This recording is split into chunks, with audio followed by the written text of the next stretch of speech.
our 30th anniversary. Allow me now to switch to Croatian. Prije 3 desetljeća nakon pada Berlinskog zida i u vremenu rušenja komunističkih sustava, HDZ je na čelu s našim prvim predsjednikom, dr. Franjom Tuđmanom, poveo hrvatski narod prema slobodi, demokraciji, suverenosti i samostalnosti. Hrvatske vlade pod vodstvom HDZ-a izborile su međunarodno priznanje, osigurale obranu i oslobođenje okupiranih područja. Hrvatska demokratska zajednica imala je ključnu ulogu u ostvarivanju članstva u Sjevernoatlantskom savezu i u Europskoj uniji, a sve uz potporu Europske pučke stranke. Zanimljivo je da je Hrvatska demokratska zajednica jedna od rijetkih stranaka nastalih u vremenu tranzicije koja je i danas, kao i prije 30 godina, dominantna politička snaga u hrvatskom društvu. Čvrsto usidreni na desnom centru, narodnjačka smo stranka koja promiče domoljublje, demokršćanske, obiteljske i univerzalne humanističke vrijednosti, a suprotstavlja se demagogiji i isključivosti.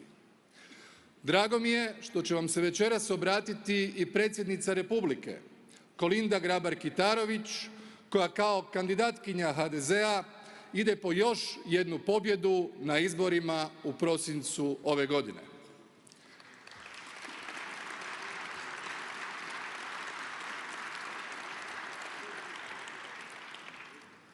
Snagu HDZ-a pokazuje činjenica da predvodimo Hrvatsku, da imamo podršku na nacionalnoj razini, te da vodimo polovicu svih jedinica lokalne i područne samouprave. Dame i gospodo, Hrvatska je prije 3 desetljeća bila među razvijenim zemljama Srednje Europe. Nažalost, zbog rata i njegovih posljedica, Hrvatska je članicom Europske unije postala tek 2013. godine.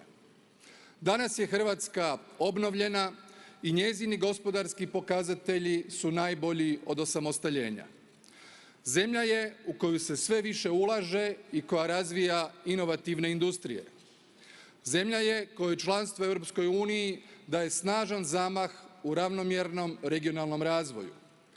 Zemlja je bogate kulturne baštine, iznimnih sportskih uspjeha koju svake godine posjećuje 20 milijuna turista. Istodobno, kao i polovica članica Europske unije, suočavamo se s demografskim izazovima koji su posljedica starenja stanovništva i slobode kretanja ljudi. Imamo rekordan broj zaposlenih i rekordnu brojku nezaposlenih, nisko nezaposlenih od neovisnosti. Proeuropska smo i reformska vlada koja smanjuje poreze i rasterećuje gospodarstvo, te podiže plaće i mirovine. Naše gospodarstvo raste po stopi od 3% na zdravim temeljima uz ubrzano smanjenje javnoga duga. Imamo uravnotežen proračun bez prekomjernih makroekonomskih neravnoteža, a vratili smo i investicijski kreditni rejting. Ulazak u europodručje i šengenski prostor naša su strateška opredjeljenja jer želimo da Hrvatska postane dijelom najužeg kruga europske integracije. A za malo više od mjesec dana Hrvatska će preuzeti predsjedanje Europskom unijom, a o našim ću prioritetima više govoriti sutra. Dear friends, almost 6 months after the European elections and just at the beginning of a new institutional and legislative cycle in the European Union, the EPP Congress comes at a perfect time to elect our new leadership. Cher Joseph, je souhaiterais à cette occasion de te rendre hommage pour le travail remarquable que tu as accompli à la tête du PPE. Au cours de ces 6 années, tu as incarné la responsabilité qui incombe à la plus influente des familles politiques européennes. Ta grande expérience politique, ton leadership, ton sens du dialogue et du consensus ont été des atouts pour l'unité de notre famille. Et je t'en remercie sincèrement. Nous avons été nombreux à apprécier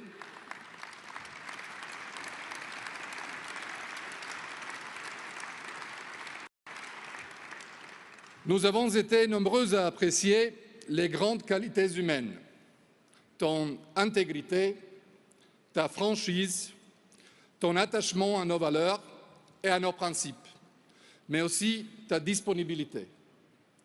Tu as toujours été un ami fidèle de la Croatie et de notre chemin européen. L'empreinte que tu laisses au sein du PPE nous oblige. Tes résultats sont de solides fondations sur lesquelles nous continuerons à consolider et à bâtir un parti populaire européen encore plus fort pour répondre aux défis du XXIe siècle. Mais bien que tu quittes la direction du PPE, je ne te dis pas au revoir, car je sais que nous pourrons toujours compter sur tes bons conseils et ton amitié. Merci encore, cher Joseph.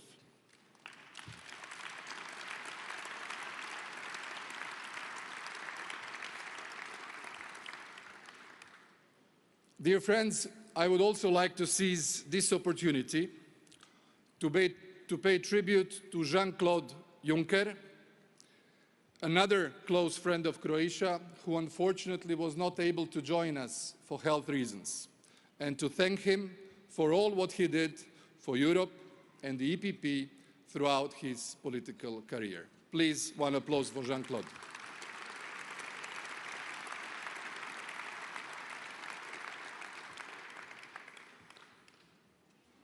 With the new Commission and the new European Parliament in place, this is also the right time to discuss our policies, strategy and direction of the EPP. The HDZ proposed two resolutions, one on the Western Balkans and enlargement, in order to correct the injustice done to North Macedonia and Albania, and the second one to address the challenges of demographic revitalization, which is the core issue for many of our nations. I firmly believe that it is possible to maintain voters' confidence with a clear European platform, future-oriented policies, and a balanced development of all parts of Europe.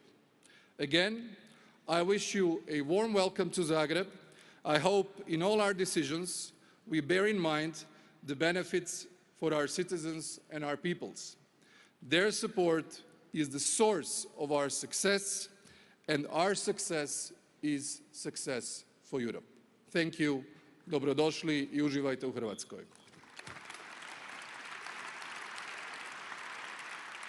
Ladies and gentlemen, it is my pleasure to introduce a man whose political path testifies his attachment to the EPP values.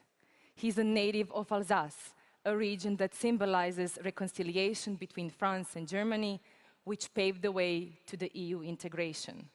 A farmer and a former mayor, a former chairman of the EPP group in the European Parliament, who left this role to become a full-time president of EPP.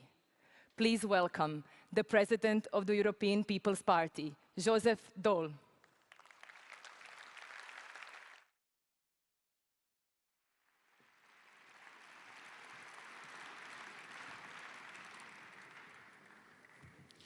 Cher Premier ministre PLENKOVIĆ, cher Président Tusk, cher Président Santer, cher Président Schäuble, mon voisin alsacien.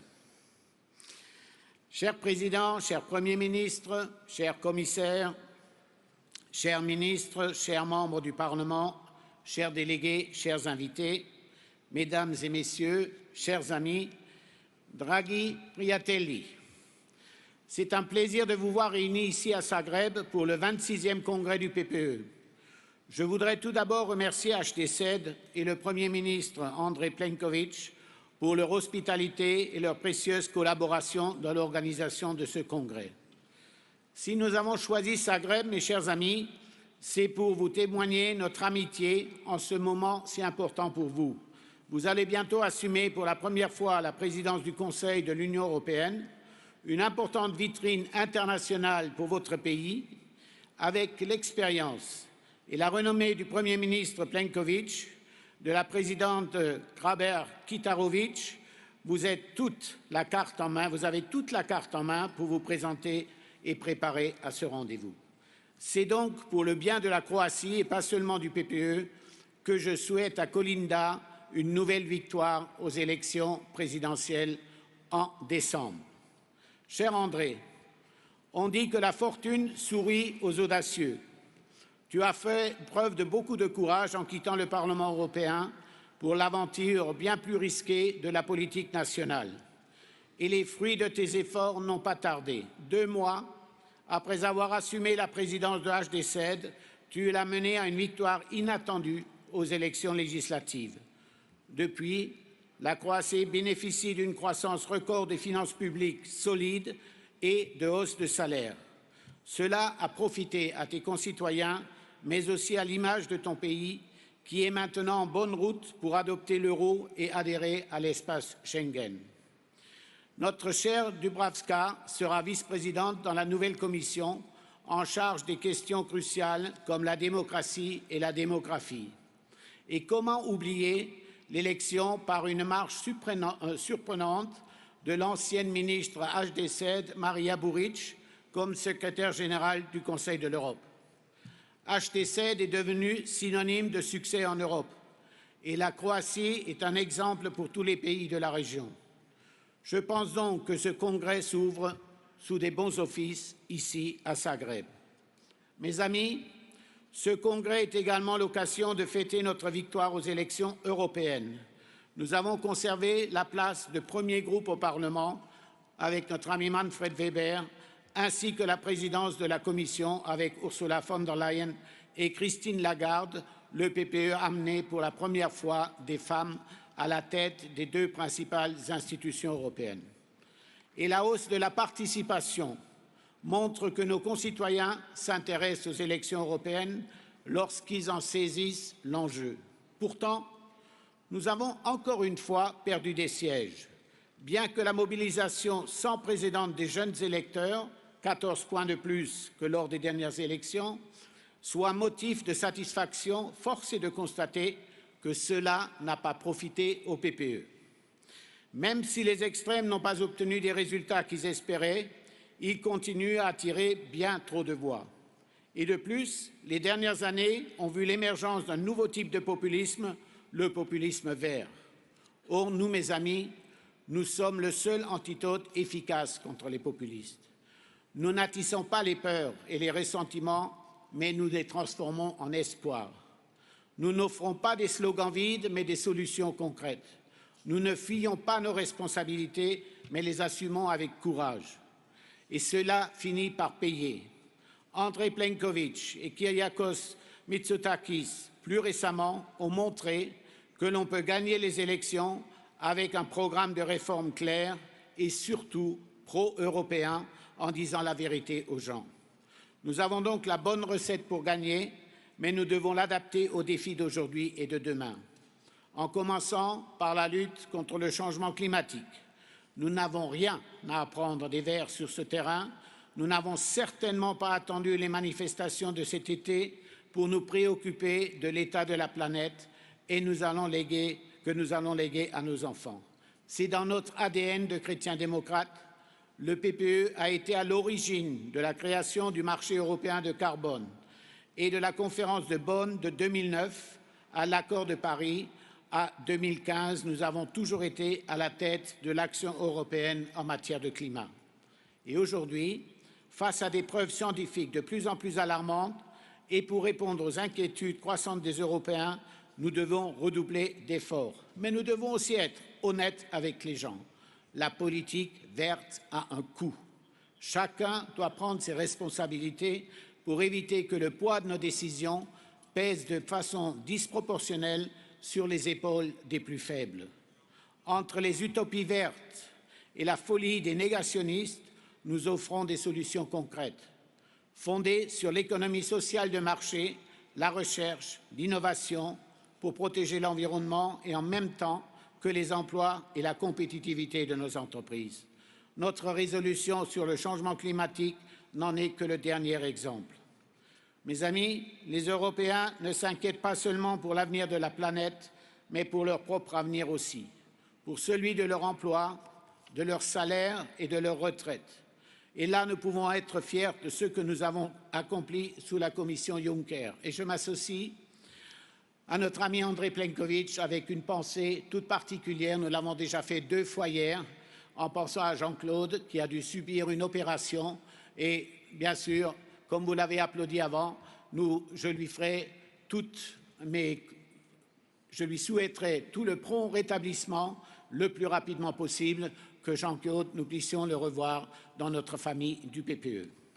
Nous avons renoué avec la croissance après la crise la plus grave de notre histoire. Grâce au plan Juncker, lancé par le vice-président Katainen, il a été possible de mobiliser 440 milliards d'euros d'investissements qui ont profité à plus d'1 million de start-up et PME. 14 millions d'emplois ont été créés et il aura fallu attendre une commissaire PPE, Marianne Thyssen, pour enfin avancer sur le social. Pourtant, si les sirènes populistes continuent à exercer leurs attraits, c'est parce que certains Européens continuent à se sentir démunis face aux défis que posent le changement démographique, la mondialisation, la révolution numérique ou l'intelligence artificielle. Mais la réponse à leurs craintes ne peut pas venir de dépenses publiques inconsidérées. Nous devons investir dans la recherche, l'innovation, l'éducation, les nouvelles compétences afin de permettre à tous nos citoyens de tirer pleinement bénéfice des évolutions en cours. Et je ne parle pas uniquement des jeunes au chômage ou fuyant leur pays faute de perspectives économiques. Je parle également des seniors, souvent désemparés face aux bouleversements en cours. Nos jeunes du IEP et de l'ESU nous montrent l'exemple. La solidarité entre les générations est une condition nécessaire à toute solution durable. Je me dois évidemment de mentionner aussi nos agriculteurs. Seule une PAC ambitieuse, bien financée et tournée vers l'avenir, qui promeut les nouvelles technologies, une agriculture intelligente pourra assurer l'avenir de ce secteur si crucial pour notre bien-être et surtout pour notre sécurité alimentaire. Schließlich sorgen sich die Europäer auch ihre Sicherheit. Terrorismus, organisiertes Verbrechen und Migration bleiben daher vorrangige Themen. Dank unserer Bemühungen wird die neue Kommission ihr Amt in einem ganz anderen Kontext als in der Vergangenheit antreten. Besonders im Bereich der Einwanderung haben wir die Zahl der illegalen Ankünfte gegenüber dem Hochstand von 2015 um 90% gesenkt. Wir sprechen nicht genug über die 650 in Griechenland eingesetzte Frontex-Agenten, und das reicht immer noch nicht. Doch was ist ein besseres Beispiel für die europäische Solidarität? Der Schutz unserer Grenze hat weiterhin Priorität, während Solidarität mit echten Flüchtlingen unsere christliche Pflicht ist, haben wir auch eine Verantwortung gegenüber unseren eigenen Mitbürgern. Wir müssen daher die rasche Rückkehr illegaler Wirtschaftsmigranten sicherstellen. Dies muss von einer wirksamen Integrationspolitik und einer gemeinsamen Asylpolitik begleitet werden. Und ich freue mich, dass sich die gewählte Präsidentin von der Leyen bereits dazu verpflichtet hat. Aber wir können uns auch nicht auf dem Krisenmanagement beschränken. Wir müssen proaktiv handeln. Ein Marshallplan für und mit Afrika, den Präsident Tajani seit Jahren verteidigt, ist notwendig, um potenziellen Migranten eine bessere Zukunft bei sich zu Hause zu ermöglichen. Daneben müssen wir uns mit den anderen Ursachen der Migration befassen: Klimawandel, Konflikte, Instabilität in unserer Nachbarschaft. Das bringt nicht zu meinem nächsten Punkt. Wir brauchen ein stärkeres, ein geeintes Europa, das seinen Platz auf den internationalen Bühnen sichern kann. Denn keines unserer Länder kann sich allein grenzüberschreitende Herausforderungen stellen. Kriege und Terrorismus, aber auch Globalisierung, Energie und Nährungsmittelunabhängigkeit oder Schutz der europäischen Werte. Heute sind wir gelähmt durch unsere Spaltung. Wir werden in die Zwangen genommen von den imperialistischen Ambitionen Russland und China und werden auch unsere Wirtschaftspolitik gefährden. Zwei Giganten mit einer klaren Vision und dem Vorteil, dass sie ihre Entscheidung nicht vor ihrer Bürger rechtfertigen müssen. Wir brauchen eine strategische Vision, die alle uns zur Verfügung stehenden Instrumente nutzt und unsere Bürger, unsere Unternehmer, unsere Werte und unserem Interesse zu schützen. Wie Bundeskanzlerin Merkel sagte, Europa muss sein Schicksal selbst in die Hand nehmen. Et d'abord, nous devons assumer notre rôle dans le voisinage. Puisque nous sommes en Croatie, nous allons dédier une attention particulière aux Balkans occidentaux. Ces pays, mes chers amis, vous le savez, sont déjà à l'intérieur des frontières de l'UE. Et comme le rappelle toujours le commissaire Hahn, si nous n'y exportons pas la stabilité, nous allons importer leur instabilité. Mettre en place un État de droit abouti, assurer l'indépendance de la justice et lutter contre la corruption n'est pas seulement dans l'intérêt de ces pays, c'est aussi dans notre propre intérêt. Ne pas ouvrir les négociations avec l'Albanie et surtout la Macédoine du Nord a été une erreur stratégique. En montrant notre indécision, nos divisions et en revenant sur nos promesses, nous perdons notre crédibilité, notre influence dans la région et nous laissons la porte ouverte à la Russie, la Chine, la Turquie et les pays du Golfe. Et nous en paierons le prix fort. À côté des Balkans, nous ne pouvons toutefois pas oublier les pays du partenariat oriental. C'est une initiative PPE, confrontée à l'agressivité et aux ingérences russes, ni du pourtour méditerranéen, alliés cruciaux dans la maîtrise du flux migratoire et la lutte contre le terrorisme, mais également partenaires politiques et culturels et débouchés naturels pour nos entreprises. Enfin, le PPE doit continuer à promouvoir une politique de défense européenne et les récents événements en Syrie ont une fois de plus montré que tant que nous n'aurons pas réalisé une véritable union de la défense, nous ne saurons pas défendre nos intérêts et nos valeurs. Mais pas sans l'OTAN. Même si l'attitude des États-Unis a changé, nous restons liés par de profonds liens, partageons les mêmes valeurs et faisons face aux mêmes défis. Et grâce au travail de la Commission Juncker, nous nous sommes dotés des instruments et des moyens nécessaires. Maintenant, il faut la volonté politique d'aller de l'avant, concrétiser les engagements pris et l'expérience d'Ursula von der Leyen dans la matière sera sûrement un atout fondamental. Mes amis, nous avons des priorités ambitieuses. Nous devons donc nous doter d'un budget européen tout aussi ambitieux. Le PPE était prêt. Nous avions présenté des propositions concrètes pour continuer à assumer les financements dont ont besoin nos entreprises, nos agriculteurs, nos chercheurs ou nos étudiants. Malheureusement, nous avons fait face aux réticences de plusieurs pays membres, dont, je le regrette, le mien.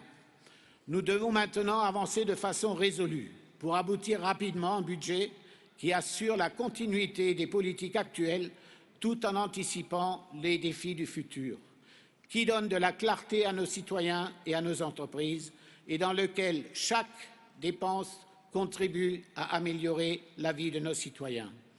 Je n'ai pas encore mentionné le Brexit, mais j'ai vu Michel Barnier. Bonjour Michel. Ce n'est pas juste pour la lassitude générée par cette saga sans fin, c'est surtout parce que je refuse de laisser le débat être monopolisé par cela. Nous avons négocié en bonne foi, tout en protégeant évidemment les intérêts de nos concitoyens. Nous te devons beaucoup cela, Michel. Merci à toi et à Donald Tusk qui ont su préserver l'unité des 27. Et lorsque le gouvernement britannique décidera enfin, peut-être, de ce qu'il veut, nous pourrons bâtir la relation la plus étroite possible avec cet important partenaire. Mais notre priorité doit continuer à être d'assurer l'avenir des Européens. La nouvelle Commission, sous la présidente élue, von der Leyen, s'y est déjà engagée. Je fais totalement confiance à nos députés européens, au nouveau président, à la nouvelle présidente du PPE pour la soutenir dans ses efforts et continuer à faire avancer cette Europe que le PPE a bâtie pierre après pierre avec nos responsables PPE. Merci de m'avoir écouté.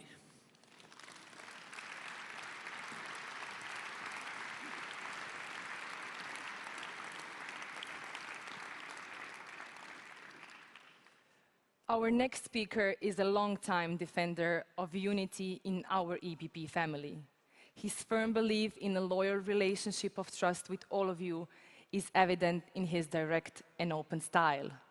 Ladies and gentlemen, a member of the European Parliament, and since 2002, our Secretary General, Antonio López-ISTÚRIZ.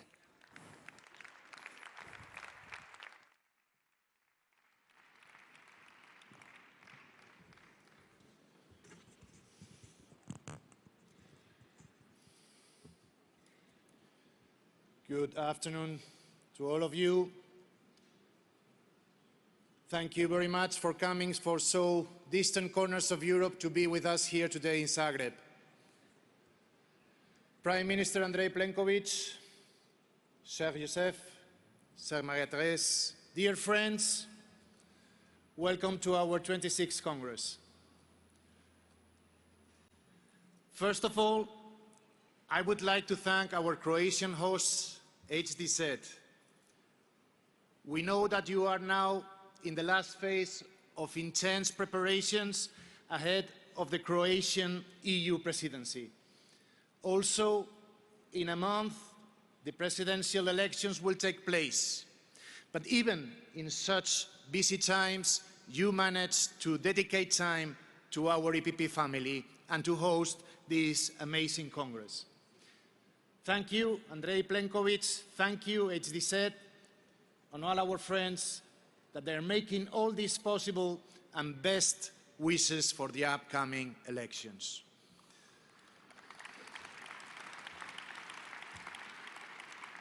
Thanks also to our amazing EPP team. It was a very long year after Helsinki. We didn't have any time to spare, but once again, our small but dedicated team has delivered. And I am very proud of every single member of our staff for finding the strength to set the bar higher one time more. In this electoral Congress, if you have to praise anyone, please praise the EPP staff.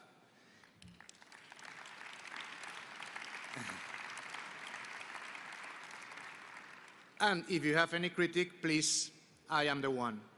You know, it's in my job description. We are innovating once again. If organizing the election of a new presidency was not hard enough, we decided not to miss the opportunity to invite all of you to share your thoughts on some of the most pressing challenges facing Europe. Under the heading, One Europe, Our Planet, Your Party, we want to hear your opinion. In this Congress, we will have two plenary debates.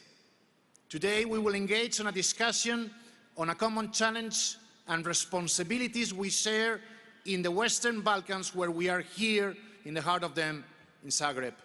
And tomorrow, we will reflect on the role of the EU in the international climate debate. You asked for that. Meanwhile, as always, we, in collaboration with our EPP group in the European Parliament, our EPP group in the Committee of the Regions, our EPP associations and the Wilfried Martens Center, we will offer you an exciting side program. It will be a great opportunity for reflection, exchange, learning, and for initiating a new and exciting political cycle in the history of our party. Dear friends,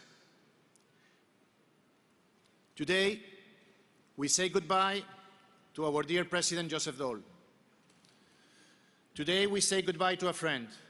Yesterday, I said this clearly in our political assembly. Joseph DAUL has shown us that there can be human side to politics. I know that our staff will miss him, like the staff of the group did, in the past, because he has listened with the same care and the same respect prime ministers and staff members. He continued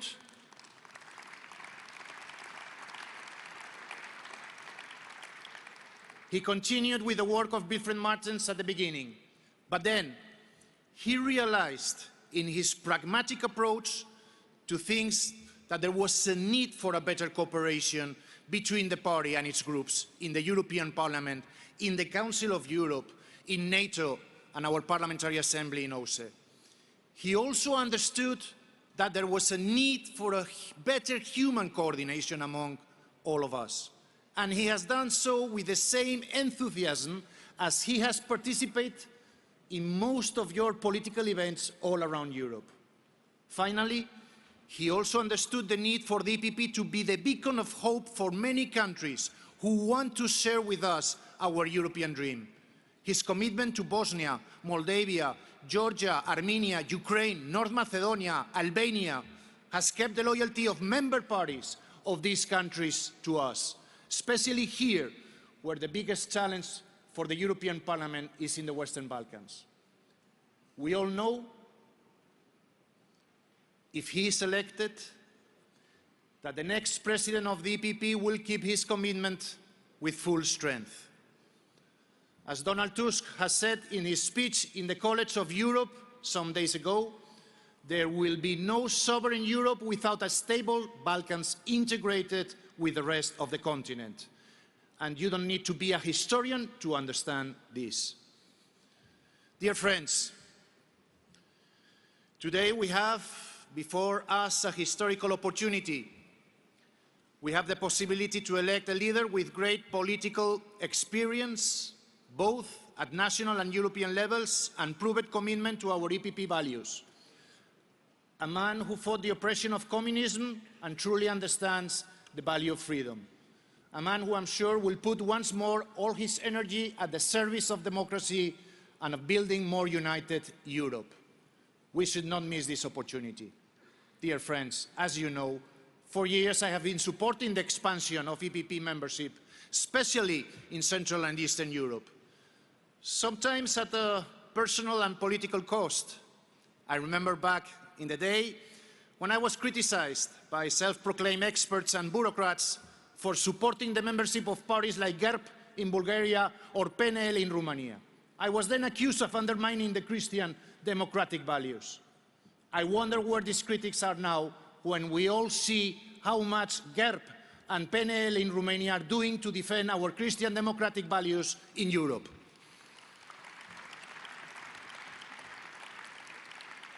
A couple of weeks ago, we rejoiced at the fantastic news that came from Romania. PNL, led by our friend Ludovic Orban, managed to free Romania from the corrupt regime of Viorica Dăncilă, the tragic puppet of Liviu Dragnea.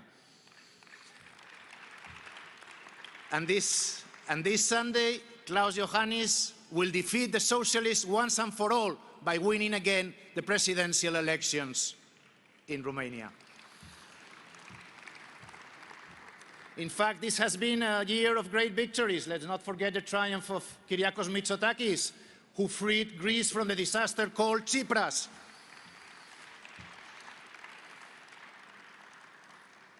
The leading position of Sebastian Kurz in Austria's snap election.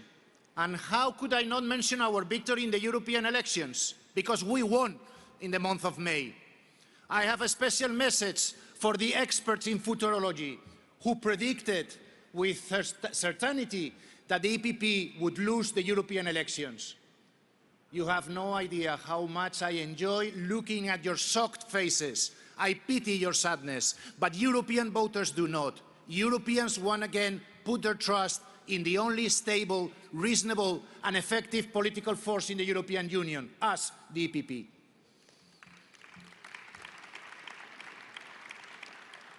Dear friends,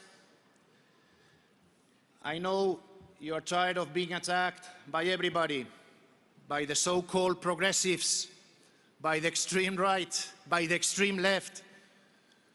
Good news is that the European citizens know who they can really trust when voting. We won the European elections and we secured what was ours, the presidency of the European Commission, against all odds, because there is a majority out there who looks for responsible and reasonable leadership. Eventually, all the masks fall off. Look at my own country, Spain. Pablo Casado, a reasonable and respected leader, is facing, like all of your countries, alone a desperate socialist government, capable of joining forces with the anti-European extreme left. Sorry, let's call it by real name. Communists who hate the idea of a united Europe. Ladies and gentlemen, socialism in Europe is seeing the end of the story. They are incapable of producing stable governments in Europe. This is as true in Spain as is in all European countries. Unfortunately, reasonable leaders these days are hard to find. People like Jean-Claude Juncker, Angela Merkel, Michel Barnier, Donald Tusk are rare breed. Politicians with a sense of responsibility. Politicians who faced even with the most unreasonable interlocutors managed to keep our side united. For the very first time in centuries, British strategy has not succeeded in dividing Europe.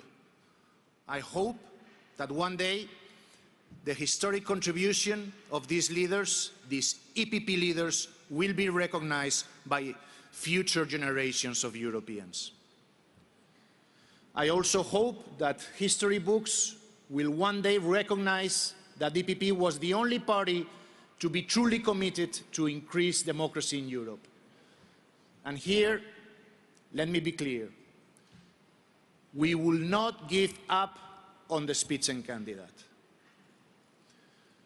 Whereas the socialists and the so-called Renaissantists quickly betrayed this principle when it was clear they would lose the elections, I am proud to say that our political family saw the bigger picture, stuck to its principles, and fought for the process and its lead candidate. In 2014, Michel Barnier, as the gentleman he is, knew how to accept victory of Jean-Claude Juncker at our Congress in Dublin. Manfred Weber this year, as the gentleman we all know he is, not only accepted the verdict of the European Council, but also offered his full support to Ursula von der Leyen.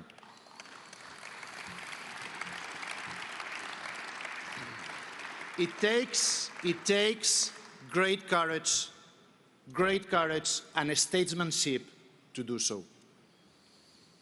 Meanwhile, Timmermans and the European socialists are choosing the path of confrontation, as we have seen recently during the auditions for commissioners.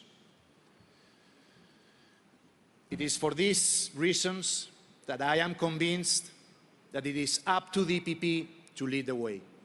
It is up to us to build and to improve the Spitzenkandidat process. If the bureaucrats think they have won the battle, they are wrong. The battle to give more power to the European citizens to decide, the future of Europe has only started.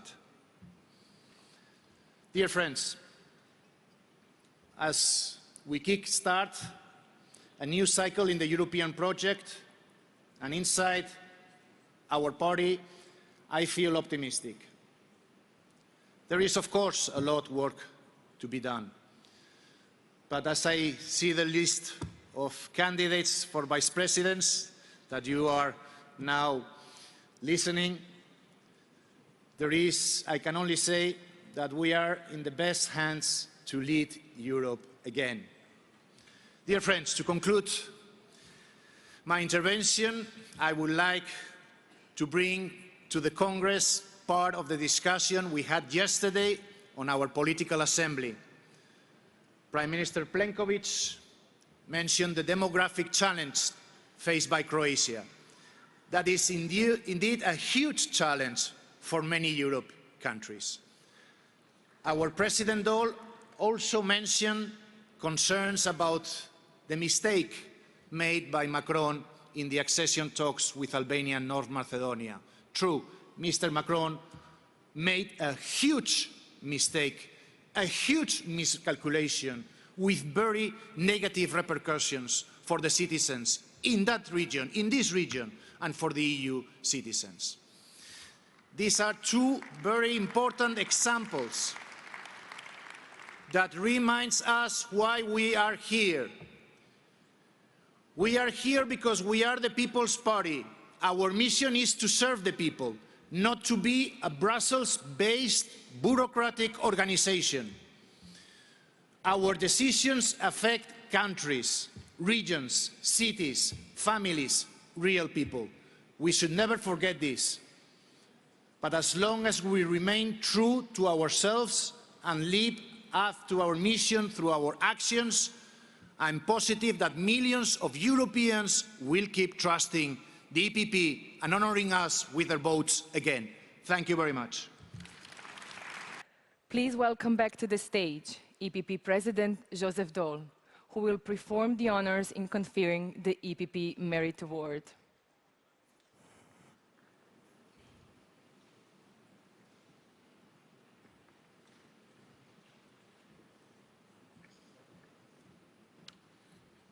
Mesdames et Messieurs, chers amis, cher Wolfgang, le moment est venu de te décerner le prix du mérite PPE 2019. Avec ce prix qui récompense des personnes ayant contribué de manière exceptionnelle à la promotion du PPE, de ses valeurs, de ses principes, nous souhaitons aujourd'hui rendre hommage à un des hommes politiques les plus expérimentés de notre famille. Le président du Bundestag, ancien président de la CDU et plusieurs fois ministre, mon cher ami Wolfgang Schäuble. Dévoué à notre famille politique depuis son enfance, lorsque son père et son frère aîné, il collait affiches de campagne pour la CDU. Il est rentré au Bundestag en 1972 et ne l'a jamais quitté depuis. Ministre de l'Intérieur lors de la chute du mur, il est avec Helmut Kohl le principal artisan de la réunification allemande. C'est d'ailleurs lui qui a négocié et signé le Einigungsvertrag. Tout comme le chancelier, il savait que cela devait aller de pair avec la poursuite de l'intégration européenne et que le moteur de cette intégration devrait être le couple franco-allemand. Originaire de la région de la Forêt-Noire, à 2 pas de mon Alsace, il a toujours fortement cru en l'amitié entre nos deux pays. Plus tard, lorsqu'il a quitté le ministère des Finances, après 8 ans passés à sa tête, le budget allemand était plus sain et solide que jamais auparavant. Il avait même pensé au futur en prévoyant l'augmentation nécessaire pour lancer une véritable défense européenne. Lieber Wolfgang, die EVP und die Europäische Union haben Ihnen viel zu verdanken. Sie haben mit meinem Vorgänger, dem Vorsitzenden Wilfried Martens, im Jahre 2002 auf dem Kongress in Estoril ein Dokument zur Verfassung für ein starkes Europa vorgestellt. Dies war ein visionärer Text, in dem wichtige Reformen befürwortet wurden, um Europa demokratischer und volksnaher zu machen. Dieser Text hat uns auch ermöglicht, beim Konvent der Zukunft Europa eine starke Position zu vertreten. Einige Jahre später hat dies dann zum Verfahren des Spitzenkandidaten geführt.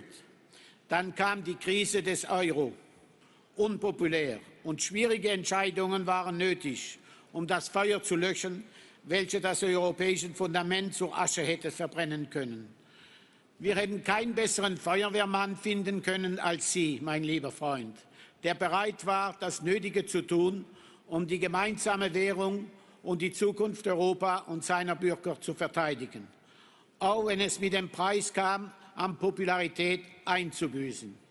Das ist auch die Verantwortung der EVP. Angesichts der Krise haben wir dann endlich den Mut gefunden, die tiefgreifende Reformen des Euroraumes, welche Sie auf Aufwand und befürwortet hatten, einzuführen. Aber gerade heute, Wo ich am internationalen Himmel wieder bedrohliche Wolken sammeln, dürfen wir Ihre Lektion nicht vergessen. Wir müssen uns jetzt für die nächste Krise vorbereiten. Cher Wolfgang, je suis heureux de pouvoir compter parmi mes amis un grand Européen comme toi, fidèle à nos valeurs, chrétienne démocrate, à notre famille politique et au projet européen, un ardent défenseur de l'intégration économique et politique de l'Europe, d'un commerce libre mais fondé sur des règles et d'une politique économique clairvoyante qui ne pèse pas sur les futures générations. Je suis donc très honoré de te remettre personnellement le prix du mérite PPE 2019, une statue de l'artiste belge Annie Desmet qui symbolise par son minimalisme l'essence de l'esprit humain. Félicitations à toi. Et maintenant, je te passe la parole. La statue est à côté de toi.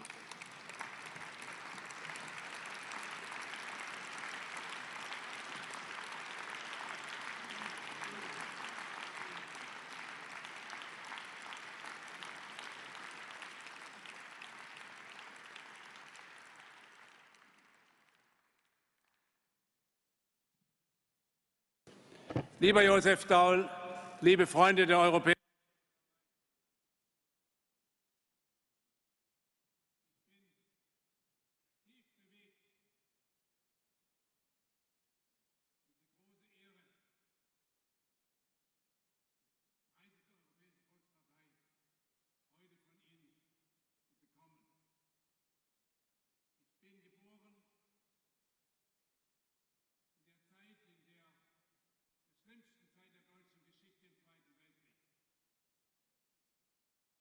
Ich bin aufgewachsen in einer Zeit, in der mein Land allmählich wieder dank der Freundschaft und des Vertrauens unserer Nachbarn und Freunde in Europa in die Völkergemeinschaft zurückkehren konnte. Ich war in der vergangenen Woche eingeladen vom Europäischen Parlament aus Anlass der 30-jährigen Wiederkehr des Falls der Mauer in Berlin an einer Zeremonie im Parlament teilzunehmen. Liebe Freunde, vor 30 Jahren ist der eiserne Vorhang, der seit dem Zweiten Weltkrieg Europa geteilt hat, gefallen. Und Deutschland hat seine Wiedervereinigung erhalten. Und Deutschland konnte seine Wiedervereinigung nur erhalten, weil Europa seine Teilung überwunden hat. Ohne den Willen der Europäer zusammenzugehören, wäre mein Land niemals in Freiheit wiedervereint worden.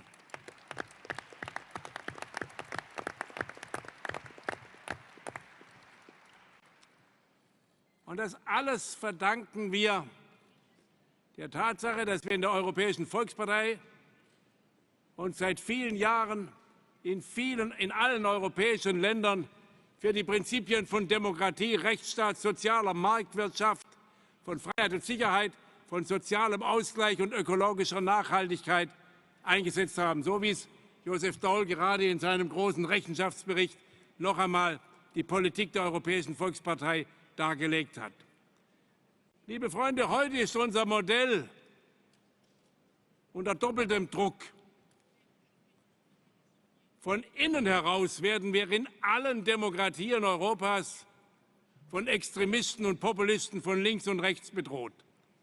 Und wir müssen darum kämpfen, dass wir die Unterstützung der großen Mehrzahl unserer Bürgerinnen und Bürger für Demokratie und Rechtsstaatlichkeit und ökologische und soziale Nachhaltigkeit immer wieder neu erkämpfen.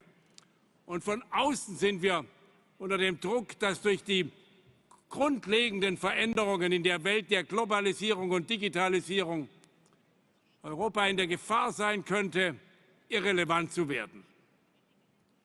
Aber wenn wir Europäer für die Werte von Demokratie, Rechtsstaatlichkeit, sozialer Marktwirtschaft und ökologischer Nachhaltigkeit auch in Zukunft einstehen wollen, dann müssen wir es gemeinsam tun. Und wenn wir es als Europäer nicht tun, wird es niemand in der Welt erfolgreich tun. Deswegen ist es unsere europäische Aufgabe für die Welt im 21. Jahrhundert, eine starke europäische Volkspartei und für eine starke Vertretung unserer Werte in Europa und in der Welt zu gewährleisten. Das können wir nur gemeinsam. Und dafür ist jeder ist die gemeinsame Sache und die gemeinsame Verantwortung wichtiger als jeder Einzelne. Keiner hat das mehr uns vorgelebt als Joseph DAUL in den Jahren als Vorsitzender der Fraktion im Europäischen Parlament und als Vorsitzender unserer Europäischen Volkspartei. Und deswegen bin ich besonders glücklich, dass ich heute bei seinem letzten Kongress als Vorsitzender der Europäischen Volkspartei diese Ehrung erhalten darf. Lieber Joseph, ich bin stolz darauf und dankbar, dass ich dein Freund sein darf, seit vielen Jahren.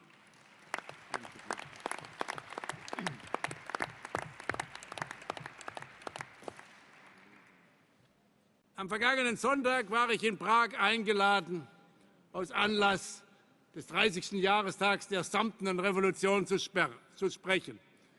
Und dabei habe ich daran erinnert, dass damals gesagt wurde von der Bürgerbewegung: Wer, wenn nicht wir? Und wann, wenn nicht jetzt? Liebe Freunde, in dieser Welt des Jahres 2019 mit all den Krisen und den großen Herausforderungen müssen wir als Europäische Volkspartei uns immer wieder sagen: Wer, wenn nicht wir? Und wann, wenn nicht jetzt? Ich wünsche der Europäischen Volkspartei eine gute Zukunft. Herzlichen Dank.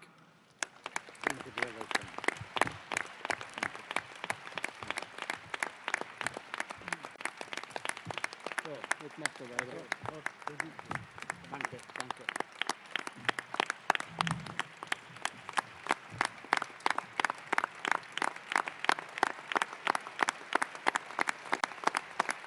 Please welcome our candidate for the EPP President. He's a former Polish Prime Minister, co-founder and a former chairman of the Civic Platform. Ladies and gentlemen, the President of the European Council, Donald Tusk. Friends, I would like to begin with a few words of thanks. First and foremost, let me thank all the delegates and participants of our Congress for their great work, courage and determination which you have demonstrated throughout this year since our meeting in Helsinki. Despite the current trends, negative predictions and efforts by our opponents, we again won the elections to the European Parliament. And don't let anyone tell you that those who won are losers, which is what our competitors and, unfortunately, our malcontents like to repeat. It could have been better, someone may say. My dear friends, it can always be better. And this is why we are here today.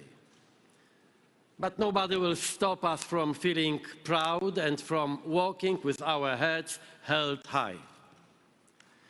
I would also like to thank our President for the 6 years of leading our family through really tough times. Dear Joseph,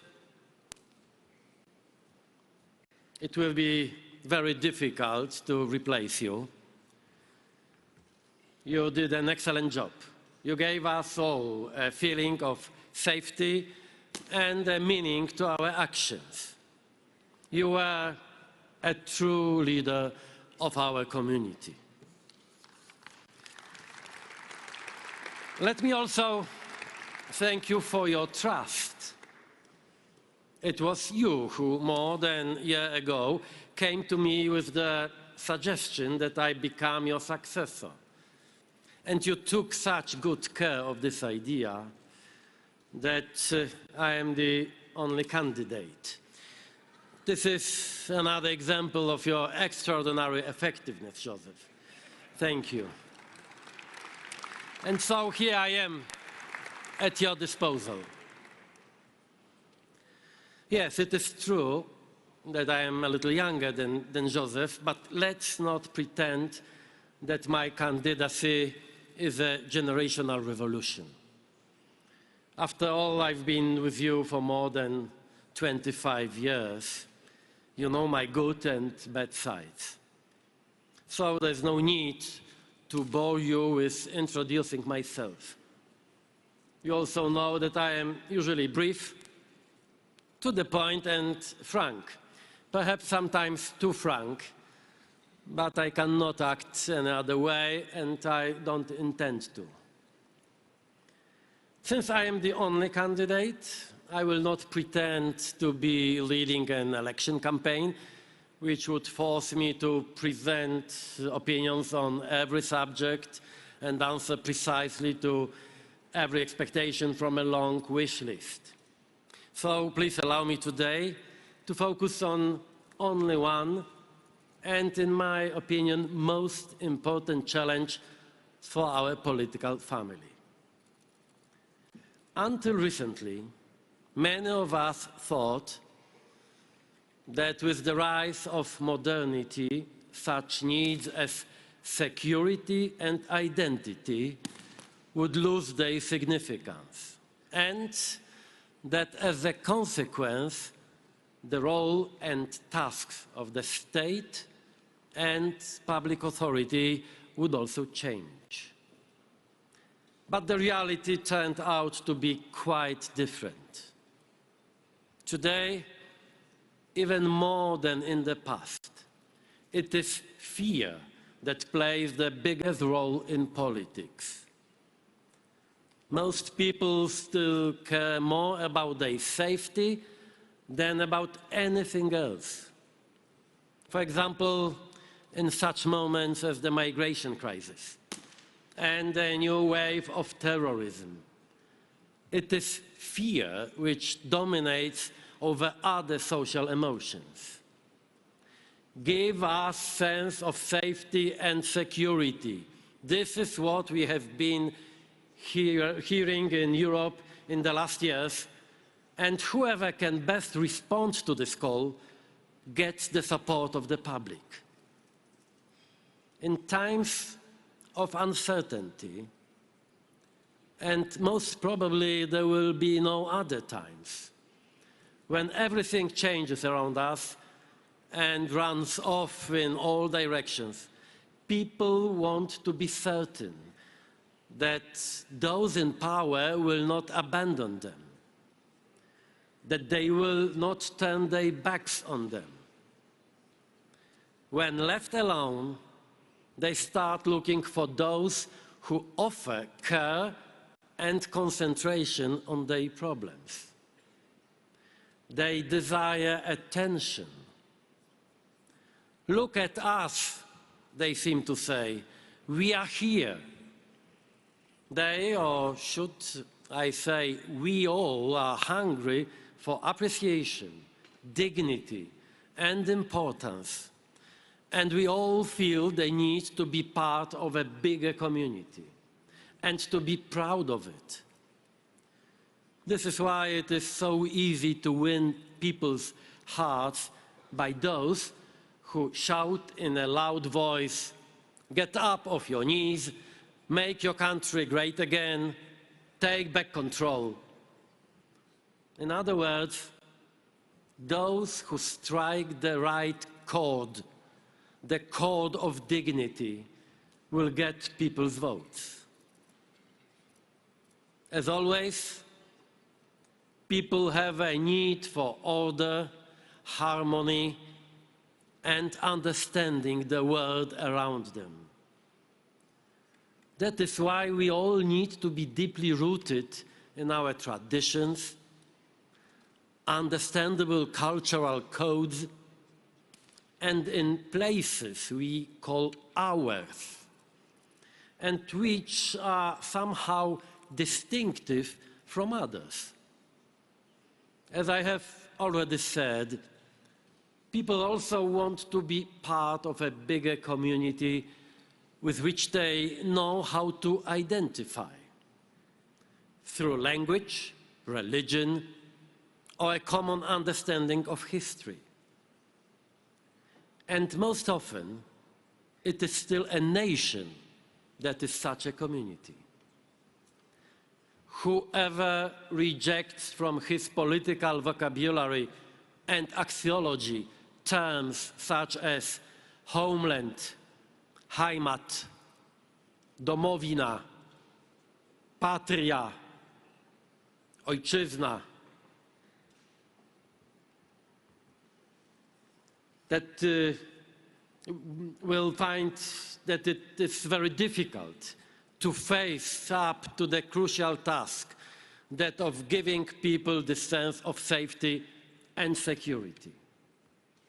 Under no condition can we abdicate from this task. It is in fact encoded in the genes of Christian democracy. And it is not a coincidence that one of the most important Christian democratic schools of thought was the so-called ordoliberalism, which built a difficult but possible synthesis of freedom, order, and tradition. I deeply believe that only those who want and are able to give people a feeling of safety and security, preserving at the same time their freedoms and rights, have a mandate to run for power. Under no circumstances can we give away the sphere of security and order to political populists, manipulators, and autocrats who lead people to believe that freedom cannot be reconciled with security, that protecting our borders and territory cannot be reconciled with liberal democracy, and an effective governance with the rule of law. This is the essence of our internal debate within the European People's Party. I would like us to end it as quickly as possible with an obvious conclusion. We will not sacrifice values like civic liberties, the rule of law, and decency in a public life on the altar of security and order, because there is simply no need, because they don't exclude one another. Whoever is unable to accept it is de facto placing himself outside our family.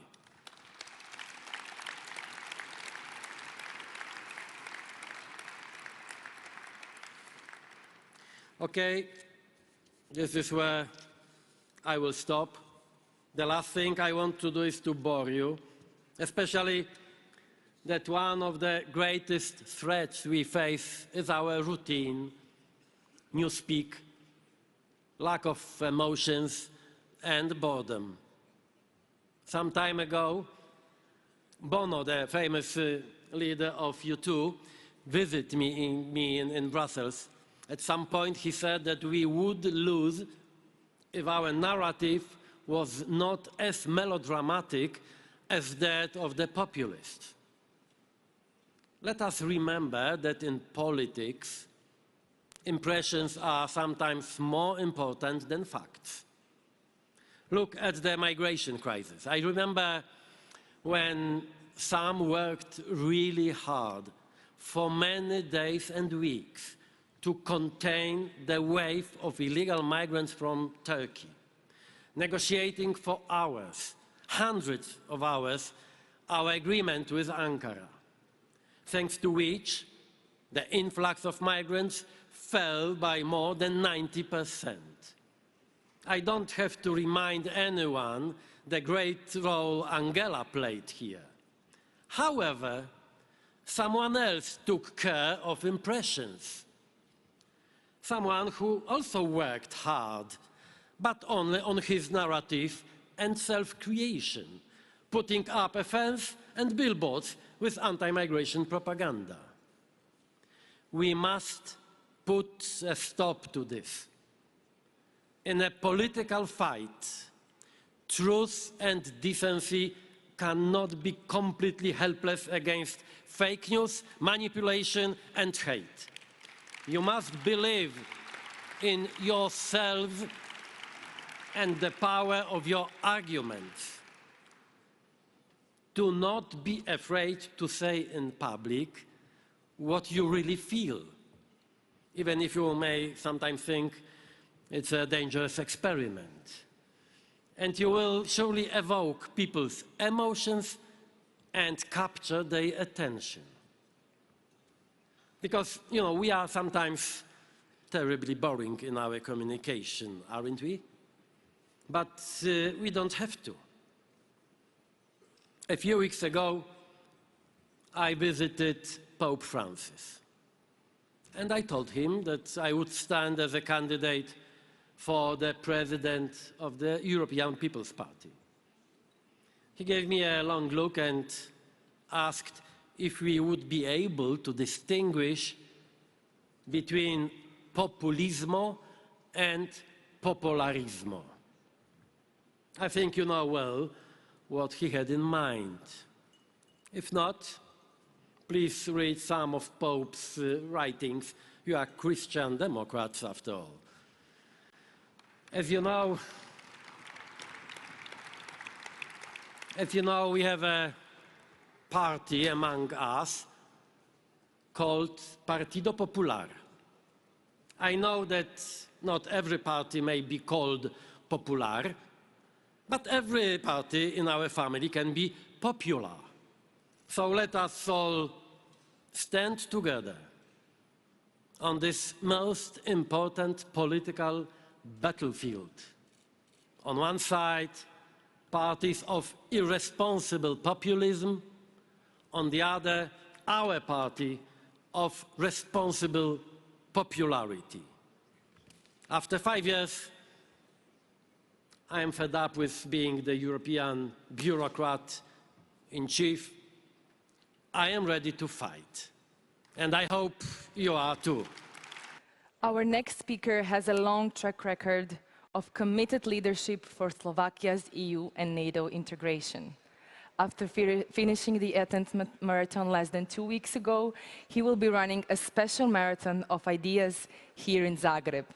Ladies and gentlemen, the President of Wilfred Martin Center for European Studies, Mikuláš Dzurinda. Dear President DAUL, dear friends, what is the main challenge for Europe and therefore for the EPP in these times? I think that the main task for Europe is to pursue the policies that will make us an equal and respected ally of the United States and a successful rival of China. In other words, the biggest challenge for the EU in the forthcoming years is to become a global actor alongside the US and China. To achieve this goal, we need two things: a strong leadership and coherent, effective, and sustainable concepts in the following 5 areas. Defense and security. NATO remains to be the key instrument of our security. Nevertheless, the EU must strengthen its European pillar to the extent necessary to enable it to stabilize our immediate neighborhood and to also act on our own if necessary. Immigration. Our immigration model must guarantee control over the process, including at the times of tidal waves. This model must respect Europe's absorption capacity and protect our European way of life. It must protect persons subjected to persecutions and threat, but also deny access to scalpers. It must be beneficial both for those who look for work and for our economies. Protection of the environment. We must find the right balance between the pressure on a continuous economic growth and the protection of natural resources and conditions for life. That is why we should combine these two factors, economy and environment, in future debates and election campaigns. reform and completion of the euro area.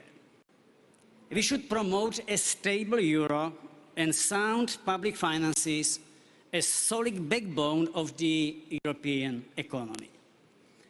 And finally, coexistence between strong EU institutions and equally strong EU member states, guaranteeing our unity and effective functioning. The way leading to our unity resides in strong and strict implementation of subsidiarity, not in further centralization. Dear friends, the most important task for the EPP must be the content of our policy. The main item on our agenda must be citizens and our adherence to values. The Martin Center is determined to contribute to EPP efforts and vision for a strong Europe and sustainable blue planet. Thank you.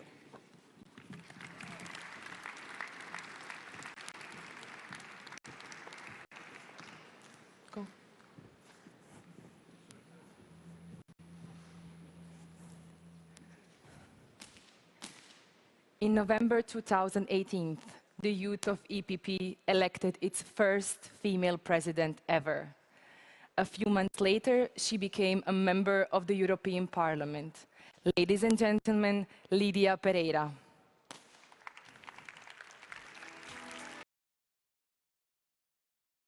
Mr. President, dear EPP family, we face difficult times for democracy and common sense, don't we?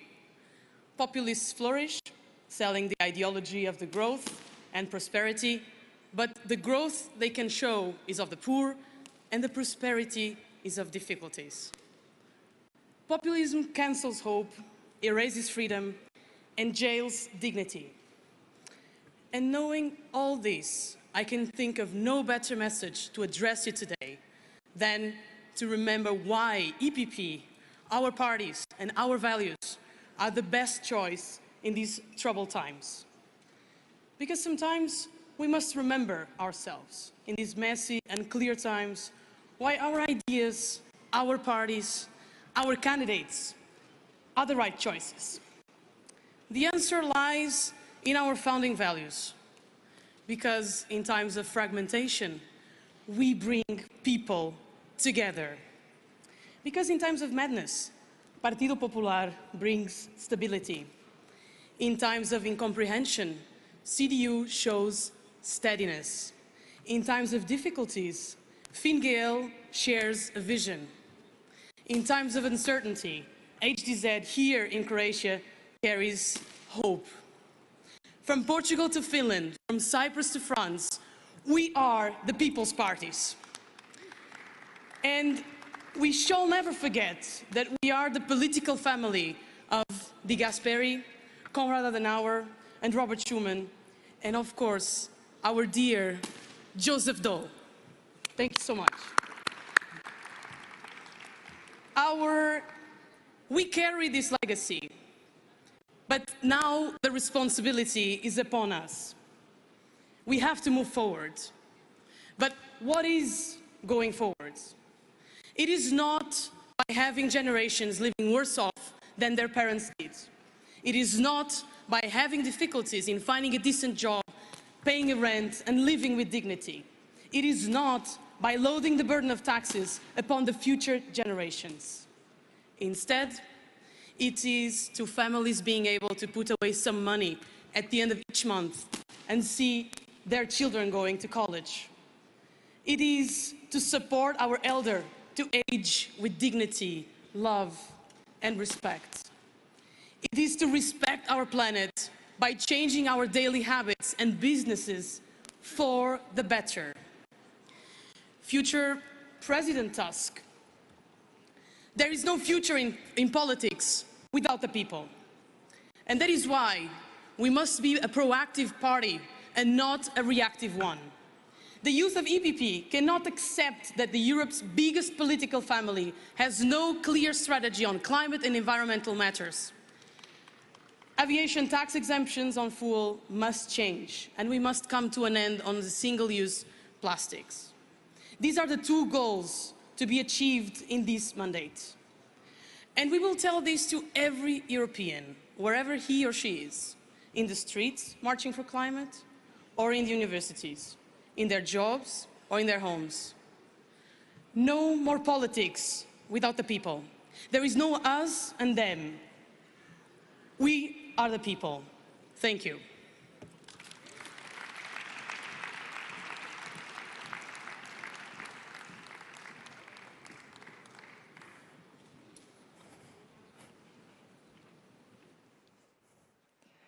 It is my pleasure now to introduce to you the newly elected president of European Democrat Students, Carlo Angrisano. EPP family, what have we forgotten? We have forgotten the fall of the Berlin Wall. We have forgotten the Prague Spring, the Hungarian Revolution. We have forgotten the D-Day. We have forgotten our path. We have forgotten that there is only one compass towards freedom: Europe.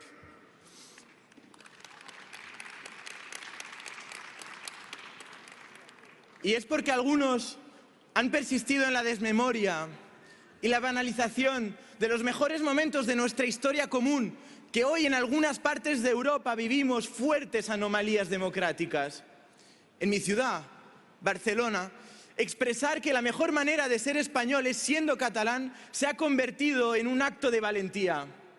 El nacionalismo que golpea mi tierra nos trata de catalanes de segunda por no pensar como ellos, nos señalan y atacan por defender la unión y no la división. Quieren convencernos de que el futuro de Europa es más fronteras, más odio y más desigualdad. Los estudiantes del PP europeo queremos agradecer la valentía de los universitarios de Cataluña que se enfrentan al nacionalismo más totalitario, rancio y excluyente. No esteu sols, no estáis solos.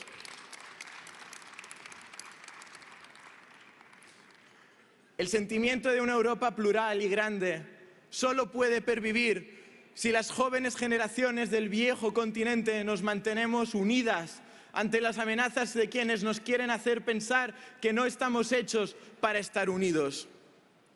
Malheureusement, ce n'est pas la seule menace qui pèse sur notre façon de vivre. Je représente une communauté d'étudiants européens qui a su construire, au cours de ces 58 années d'histoire, un des seuls espaces de débat et d'échange politique où la gauche caviar ne peut ni venir effacer le pluralisme politique que nous représentons, ni nous soumettre à la dictature du politiquement correct. Être jeune, être étudiant, ça veut dire agir et penser sans préjudice. Or, la gauche nous a remplis de préjudices contre les valeurs chrétiennes et juives, sur lesquelles se sont battues les plus grandes avancées de l'Europe. Nous avons permis à nos adversaires de créer les conditions parfaites pour qu'ils prévalent. C'est pour cela que nous pensons que l'opinion publique devrait pouvoir écouter une narrative alternative, notre narrative. We are the largest ideological family. The EPP gathers Christian Democrats, conservatives, and classical liberals, and we are all better together. We cannot allow our adversaries to picture us differently than how we really are. I am proud to say that I chair the only association in the EPP which has activities in 4 continents every year. We believe in a global Europe. We have a civilization that has surpassed the borders of Europe. Therefore, Latin America became for us a strategic partner. Y hoy no puedo olvidarme de los estudiantes de América Latina, especialmente de los estudiantes de Venezuela, Cuba y Nicaragua, siempre con vosotros y siempre con la libertà.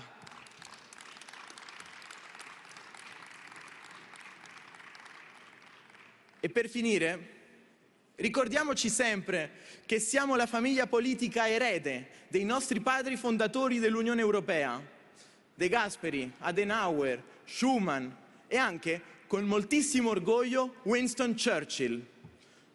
Long live the center-right family. Vielen Dank. God bless you all. God bless Croatia. Thank you.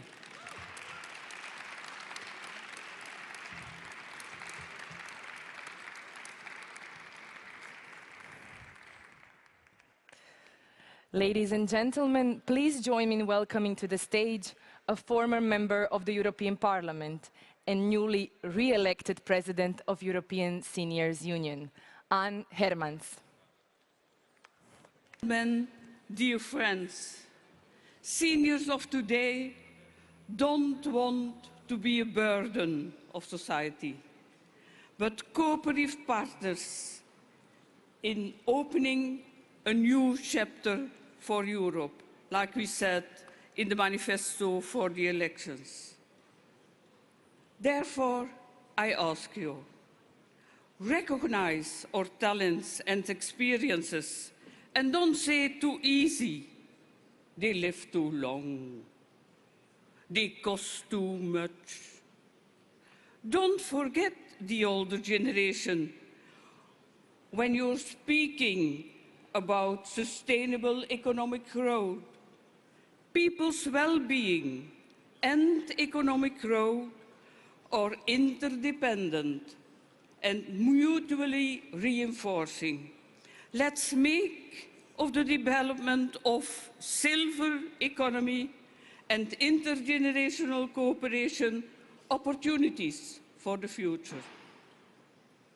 We need a general strategy to respond to the challenges of demographic change as proposed by the new elected President von der Leyen.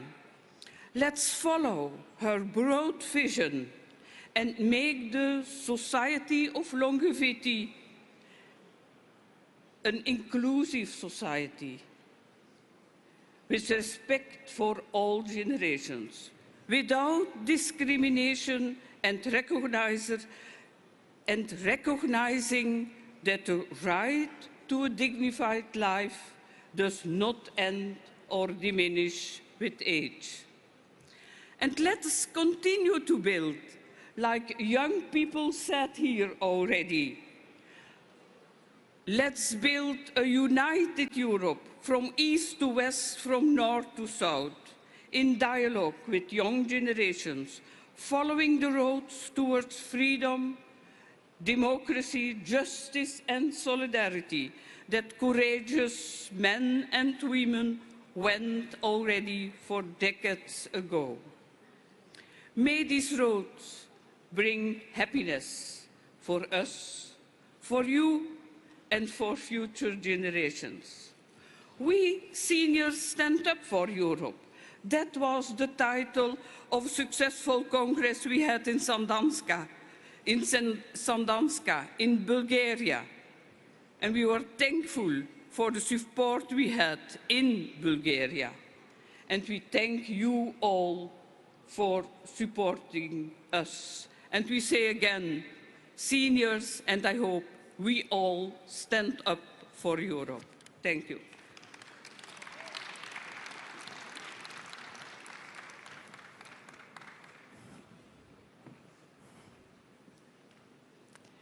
It is my great pleasure to introduce to you a great friend of Croatia and of all the countries of Southeast Europe, a former member of the European Parliament and the long-standing chairwoman of EPP Women.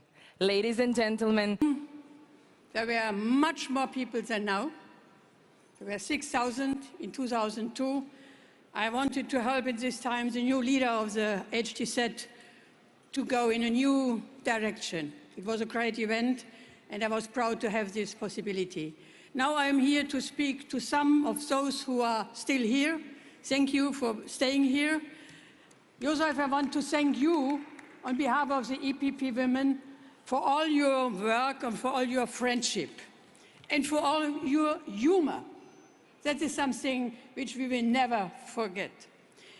Ladies and gentlemen, friends, I would say, we are today here and we have in mind that Mrs. von der Leyen managed to get a gender-balanced Commission. Oh, why I speak English? I want to speak German. Okay. Das konnte sie nur, weil die Member States ihr geholfen haben. Sie haben Frauen vorgeschlagen.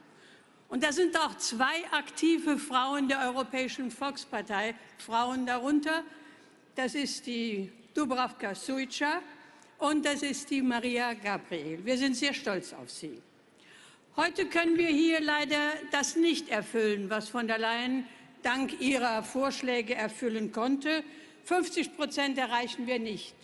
Aber wenn Sie klug sind, dann werden Sie die knapp 30%, die heute hier weibliche Kandidaten stellen, auch wirklich wählen. Sie haben tolle Frauen vor sich. Sie können sie wählen. Die eine ist Mitglied des Europäischen Parlaments, Maria Gabriel war früher Mitglied des Europäischen Parlaments. Jetzt ist es Esther de Lange von den Niederlanden. Maria Gabriel war Commissioner, ist Commissioner. Und Helen McEntee, staatsneu, sie ist Ministerin in Irland für europäische Fragen. Also 3 Frauen, die wirklich dort, wo sie sich hinbewerben, etwas bewirken können.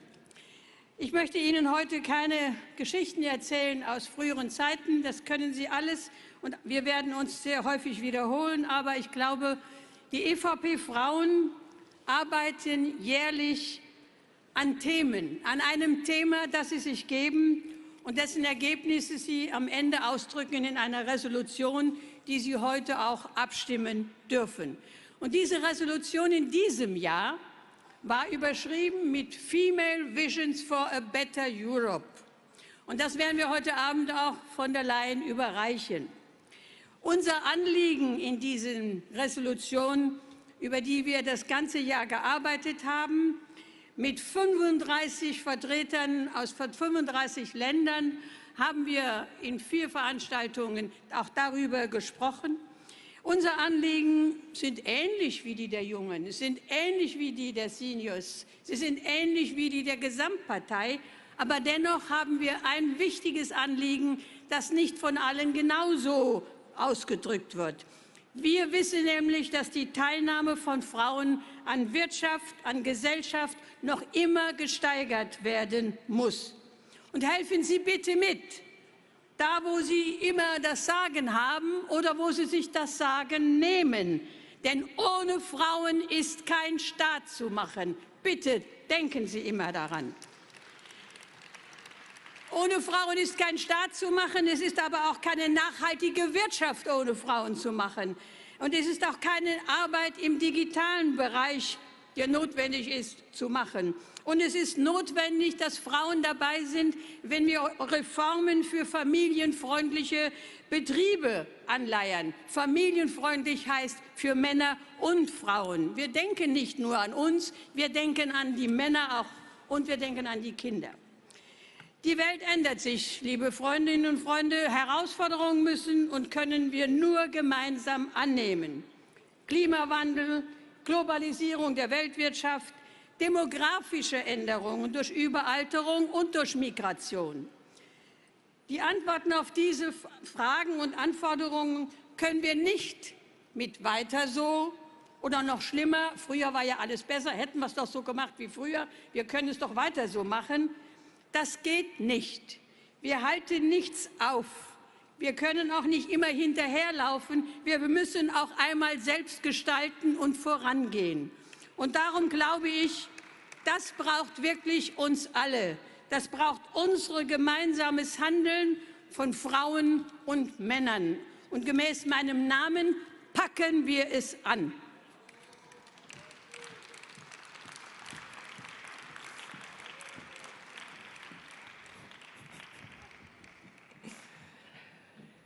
Please join me in welcoming to the stage a member of the European Parliament and the President elected in Helsinki in November 2018 of SME Europe, Ivan.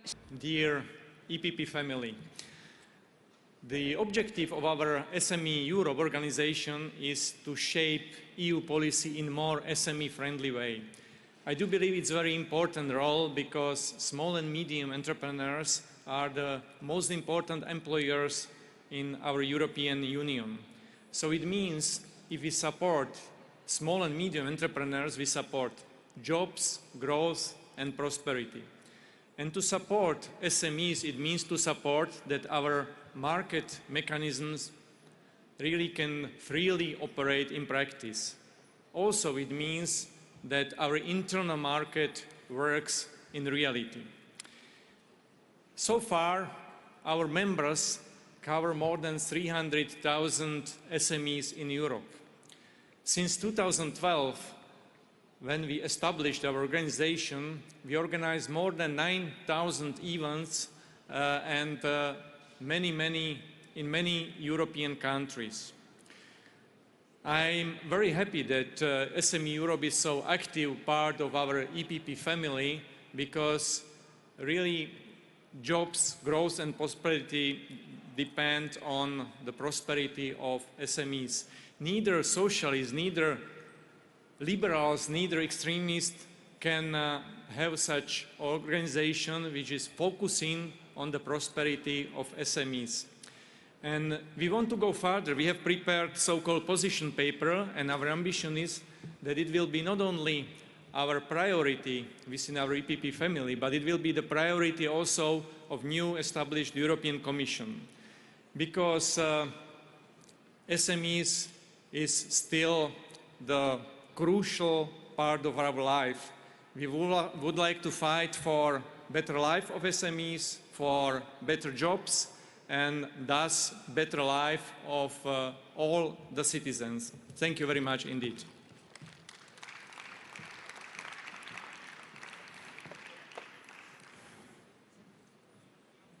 It is an honor to introduce now the Secretary of State of Saxony-Anhalt and the President since 2010 of the EPP Group in the European Committee of the Regions. Ladies and gentlemen, Michael Schneider. Dear Prime Minister Plenković, dear delegates, all of you who are in the Congress Center here right now, I'm happy, together with all my colleagues from the EPP Group in the Committee of the Regions, to be here today in Croatia, to be here in the youngest but one of the most dynamic EU member states under the leadership of Prime Minister Plenković.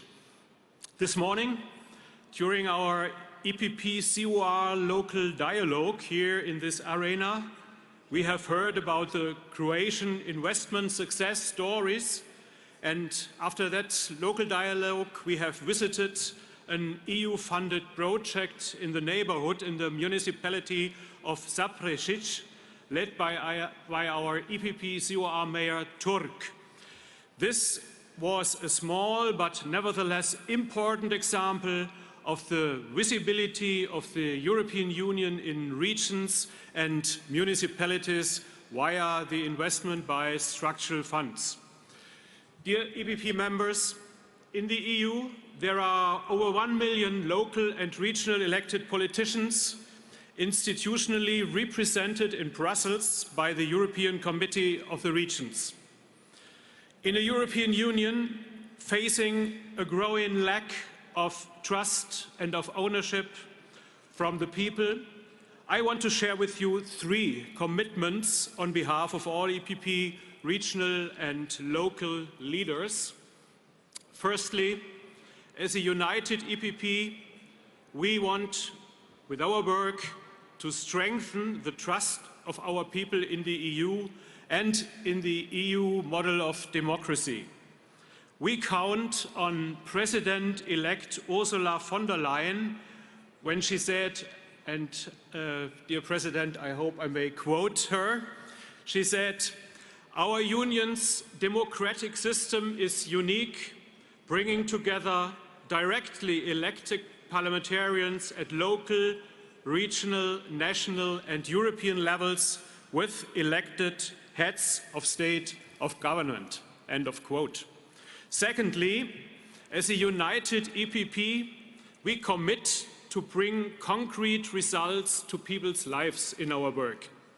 Therefore, actually, today we need a timely agreement on a future EU budget that is adequate and efficient in order to invest in projects which will demonstrate our citizens that the EU delivers concretely for their everyday life on the ground. And thirdly, as a united EPP, we commit to reaching to our people. We will continue, as we did in the last years, together with the party, to organize EPP local dialogues across EU's regions, across EU cities and villages, in order to listen to the voices of our citizens, to communicate the benefits of the EU to their daily lives, and to bring people's ideas via this way back to Brussels.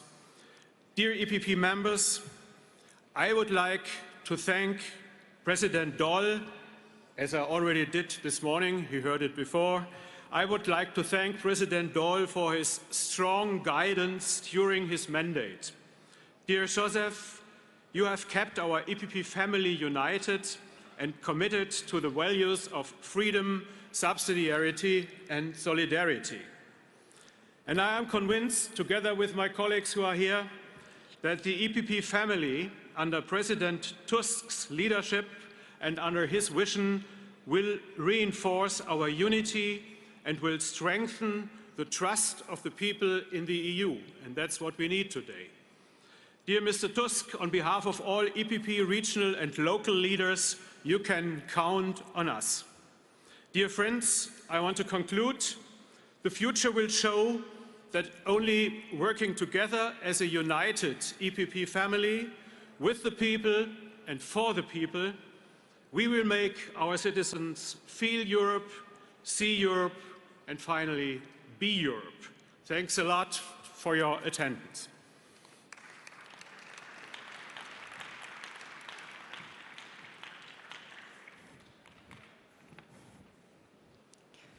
Ladies and gentlemen, it is my pleasure now to give the floor to the chairman since October 2018 of the EPP Group in the Parliamentary Assembly of the Council of Europe, Alexander Pocei. Et tout d'abord, je tiens beaucoup de le faire en français. Je veux remercier notre président sortant, Joseph DAUL, pour le travail qu'il a accompli pendant ces dernières années. Et j'ai une raison tout particulière de le faire, car il m'a beaucoup aidé après ma nomination il y a un an à la tête des PPE au Conseil d'Europe. Sans toi, je n'arriverai jamais. Merci, Joseph. Many of our colleagues from a number of countries underline that this special construction that we have built in Europe is not only about money, not about trade or only common market. I agree that European construction is about common values, common approach to the model of democracy, human rights, and rule of law.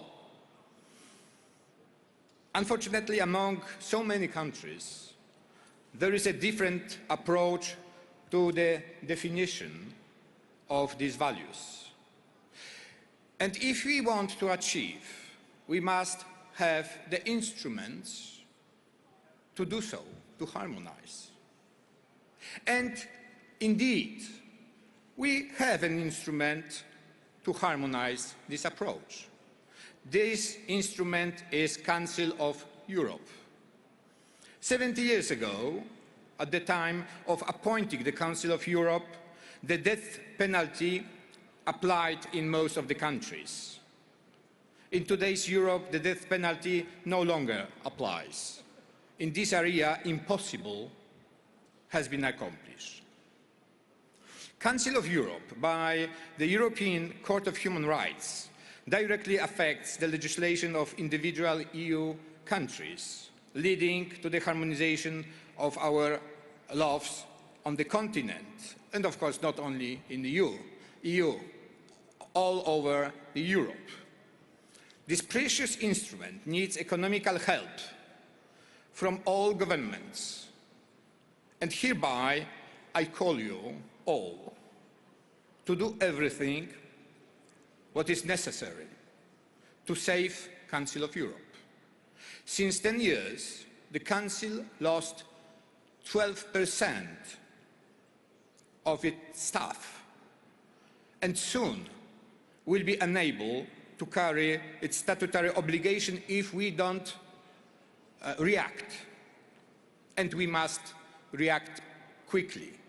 So please, all colleagues, I ask you that you, if you can, you speak to your governments to help economically the Council of Europe.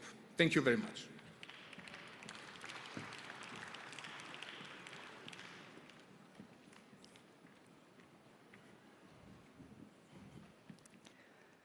Ladies and gentlemen, please join me in welcoming to the stage the chairman of the EPP and associated group in the NATO Parliamentary Assembly, Karl A. Lammerts. Members and delegates, ladies and gentlemen, first of all, let me thank our President Joseph DAUL for his great leadership, his dedication and his commitment in the past years. Joseph, thank you for your outstanding work and confidential cooperation, as well as for your personal friendship and for your great humanity. It was a pleasure to work with you so closely. Thank you very much for this.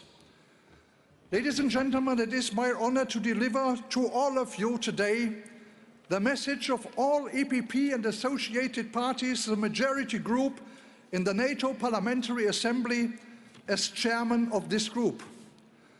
70 years after its foundation, NATO, as the world's most powerful defense alliance, is still able and ready to cope with all security challenges in a 360-degree approach off and online. I address this especially to those who are criticizing NATO in these days. Yes, there are problems in NATO. Yes, we have problems with some very special members, you understand. But nevertheless, there is no need to speak of a brain death of NATO. And if there are problems, then let's solve them and not only complain about them. Especially in these days and in these times, it is important to underline the crucial importance of the alliance, in which 29 stands for 29. Article 5 is still valid and carved in stone. Ladies and gentlemen, we, the members of the EPP group in the NATO Parliamentary Assembly, are convinced we need three things to stay strong and to maintain peace for almost 1 billion people in very soon 30 member states. First, transatlantic unity. Transatlantic partnerships is our gate to peace, to freedom and prosperity in Europe and North America. Likewise, the European Union needs NATO, and NATO needs the European Union. We are indispensable partners. This is why we need to strengthen the cooperation between both. The joint declaration in Warsaw in 2016 was a decisive step in the right direction. Second, we need more PESCO, developing common defense capabilities to promote standardization and improve interoperability.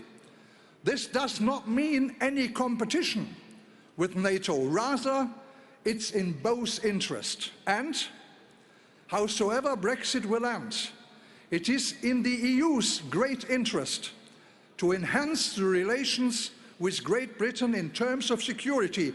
Great Britain must remain on board, ladies and gentlemen. And third, China. China was an issue on NATO's agenda in April this year.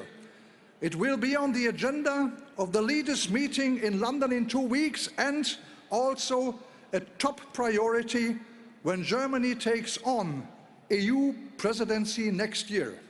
We must take a closer look on China and its potential challenges in a political, economic and technological manner.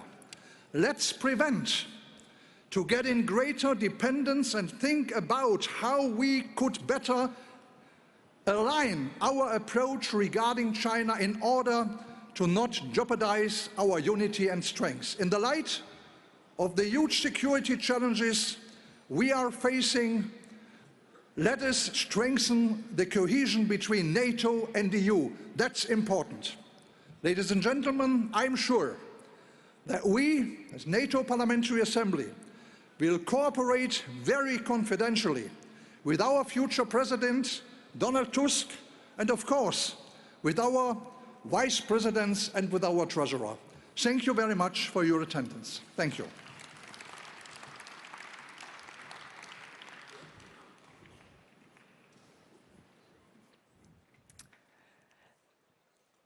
Ladies and gentlemen, please join me in welcoming a two-time former Prime Minister of Lithuania and newly elected member of the European Parliament, the co-president and chairman of the EPP group in the Euronest Parliamentary Assembly, Andrius Kubilius. On behalf of Euronest Parliamentary Assembly, I would like to congratulate all the Congress, and I would like personally to thank Joseph DAUL. You did so much for the whole Europe, and you did so much especially for Eastern Partnership region. Euronest is the most important Eastern Partnership political body. Eastern Partnership is for peace, stability and prosperity in the eastern neighborhood of the European Union. Stability and prosperity in the region comes with reforms and integration of those countries. That is the only way how Europe, whole, free and at peace, can be built. And this is the most important geopolitical goal for all of us. EPP was, is and always will be in the political leadership of that process. It will not be easy. As we know from recent experiences, Kremlin will oppose, local, national oligarchs will oppose, those who are afraid of independent prosecutors will destroy the pro-European government of Moldova. Those who are afraid of transparent elections in Georgia will shamefully run away from their promise to support introduction of proportional elections in Georgia. But we shall prevail. European integration will prevail in Eastern neighborhood despite the resistance of old post-imperial forces. That is the goal of Eastern Partnership policy, which is celebrating 10 years anniversary. A lot was achieved, but even more needs to be done. New stage of our Eastern Partnership policy is needed. We need to elaborate policy for next decade. Some ideas are described in the resolution of Congress, which I hope will be soon adopted. On the EU side, we need a clear differentiation of the policy, more for more and less for less. We need to support most advanced countries, Ukraine, Georgia and Moldova, with a special strategy, taking into account best experiences from integration process of Western Balkans. And we hope that other countries from Eastern Partnership region which will follow example of most advanced ones. Next year, we shall have two EPP governments in the presidencies of EU. It's Croatia and then Germany. In Euronest, we hope that it will be a good start for next decade of effective Eastern Partnership policy. Let us fight for success of Eastern Partnership region. It is needed not only for citizens of that region, it is needed for the whole European continent, including Russia. Success of Ukraine, Georgia and Moldova will have a major impact on possibility of positive transformation in Russia itself. Let's fight for Europe, whole, free and at peace. Eastern Partnership is the front line of this battle, and we shall win. Thanks a lot.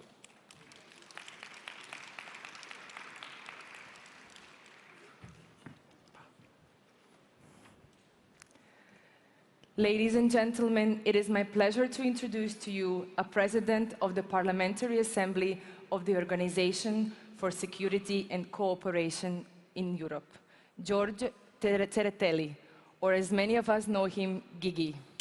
Distinguished colleagues, friends, Great to be here with you today in Zagreb, and we are sincerely grateful to our Croatian hosts for their warm welcome.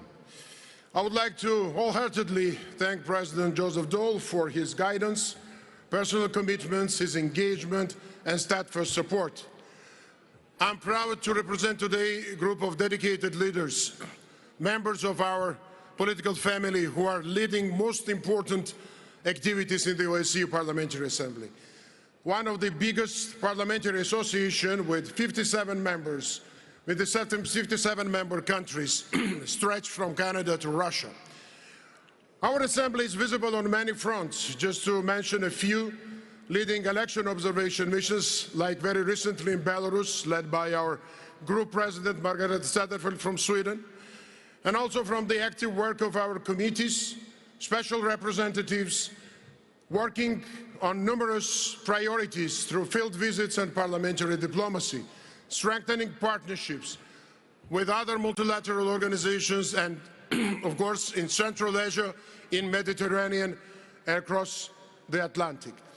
Here, let me again express gratitude to the EPP leadership, Secretary General LÓPEZ-ISTÚRIZ, David McAllister, Manfred Weber, and others for the excellent cooperation, and I hope that we will continue this close work and very, very close ties with the new leadership. Over these 30 years after the fall of Berlin Wall, we have witnessed significant achievements in Europe. The Helsinki process and the OSCE have lent substantial contributions. However, today's reality is different. Divisions between allies, military confrontations on our continent, and renewed anti-democratic state capture tendencies in a number of OSCE states. Short-sighted leaders have replaced necessary cooperation with selfish unilateral actions. And another 30 years down the road, the situation could be worrisome unless we resolve and prevent conflicts where, first and foremost, people are suffering.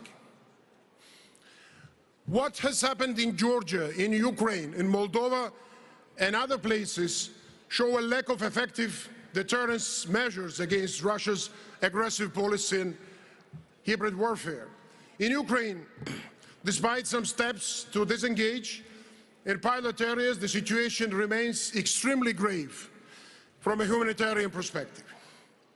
In Georgia, illegal borderization is resulting in fatalities or severe violations of human rights, as in the recent case of famous Georgian doctor, my friend Vaja Gabrindashvili, jailed in South Ossetia for allegedly violating illegitimate rules of occupants. As the biggest and most influential European political party, having key decision-making instruments, the EPP has a huge responsibility to tackle challenges and overcome obstacles for the better future of our citizens. We must solidify the infrastructure of democracy and defend values that are fundamental elements of the modern European society. Our unity and convergence are the main prerequisites of the success. Only if we act together, we will manage migration, fight terrorism and organized crime, counter new military threats, protect human rights and combat climate change, and of course advance innovation and economic growth. The EPP is a party which does not just think about the next elections, but about the next generation. And we should not spare any effort to allow our children to inherit a better world. Thank you very much. And now it is time to vote on our 2019 EPP Zagreb resolutions. Here to lead the vote are EPP Vice President and Chairman of the European Parliament's Foreign Affairs Committee, David McAllister, and EPP Deputy Secretary General, Christian Kramer.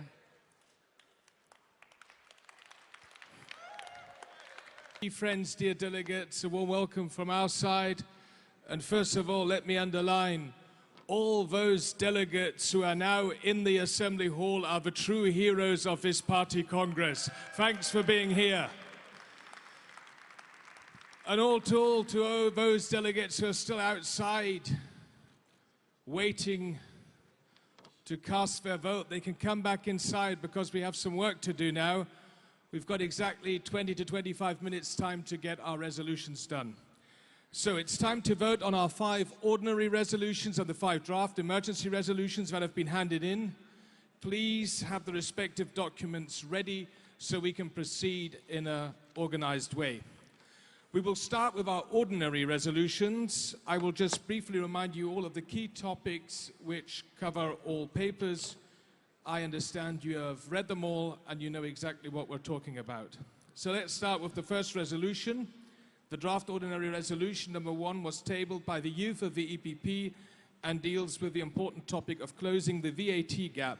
Member states should move gradually to a fully digital tax system. Are there any requests for interventions? Yes, one. Mrs. Marcelo Gabarate from YEP. Where are you? Please, go ahead. Thank you very much. The youth of the European People's Party has presented a resolution aimed at closing the VAT gap. The VAT gap measures the effectiveness of VAT enforcement across Europe, and the revenue loss for every European citizen calculated nowadays is around 270 euros.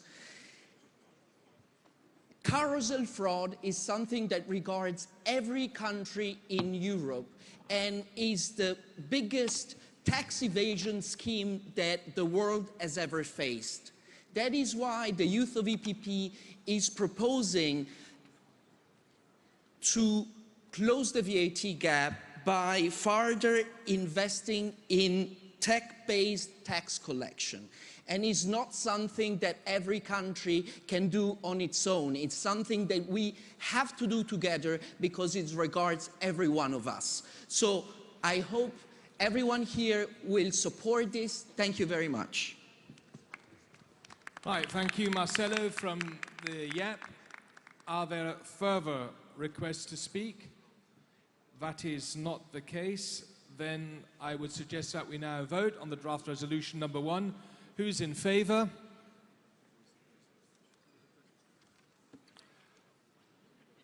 Who of you would like to vote against? Abstentions? And this has then been adopted. We come to the second draft ordinary resolution. This has also been tabled by YEP and deals with falling vaccination rates on our continent. Vaccinations currently prevent 2 to 3 million deaths a year worldwide.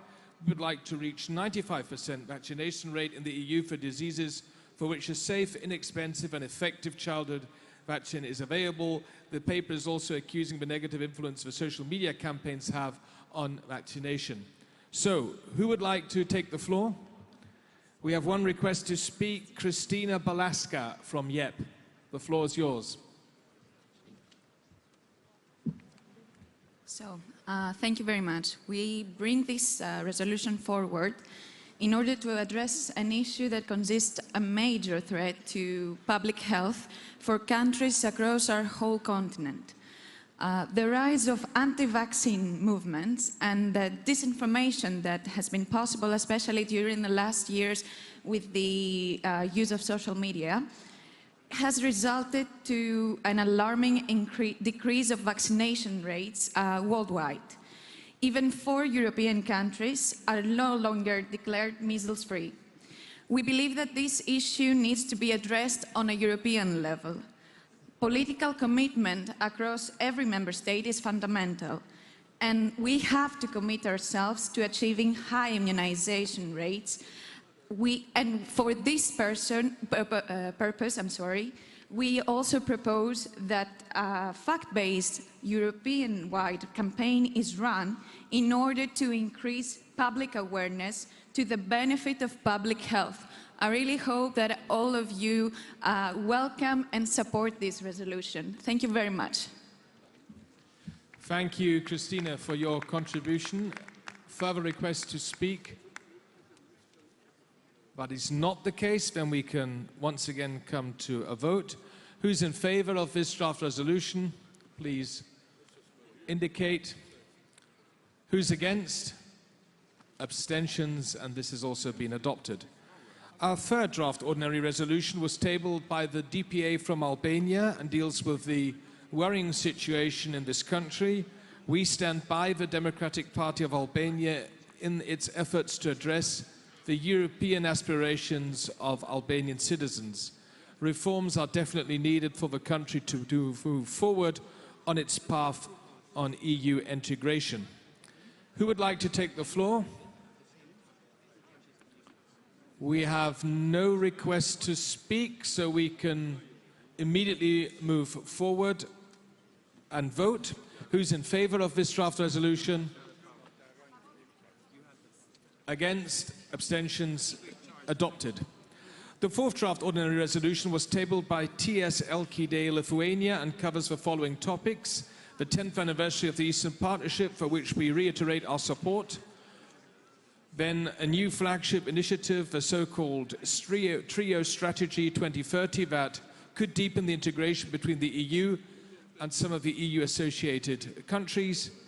We have two proposals as agreed upon today in the Resolution Committee. We would like to propose to add after the title the following wording: Eastern Partnership is a tailor-made concept of cooperation for all 6 countries: Armenia, Azerbaijan, Belarus, Georgia, Moldova, Ukraine. Their further progress on the European path is very much dependent on compliance with European values and standards to which these countries have committed themselves. And then we also agreed in today's Resolution Committee meeting to add at the end of the resolution a further sentence, quote, "Further setbacks to democracy, reforms on the rule of law, and the erosion of a European orientation will jeopardize a Trio Strategy 2030 as described above," unquote. So these are our two additional amendments we would like to suggest. Who would like to take the floor? We have 2 requests to speak. First is from the Czech Republic, Mr. Karl Schwarzenberg.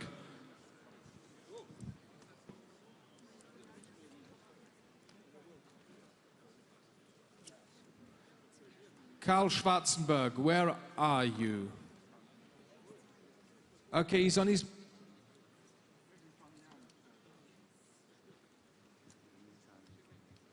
he's coming from... Oh, you're on your way, yes?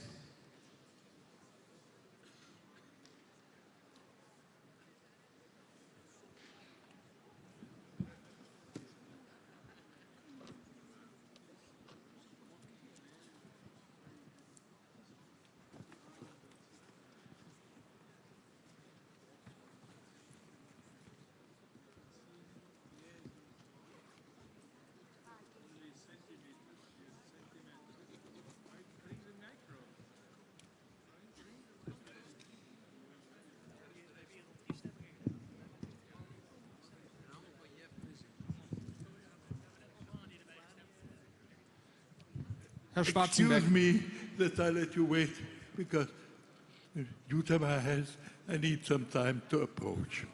The resolution as such is all right. Nothing against it.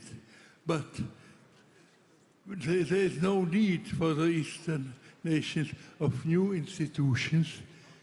There's need of concrete help. What I'm missing is there how lowering the trade barriers so each of these countries could really freely export into the European Union.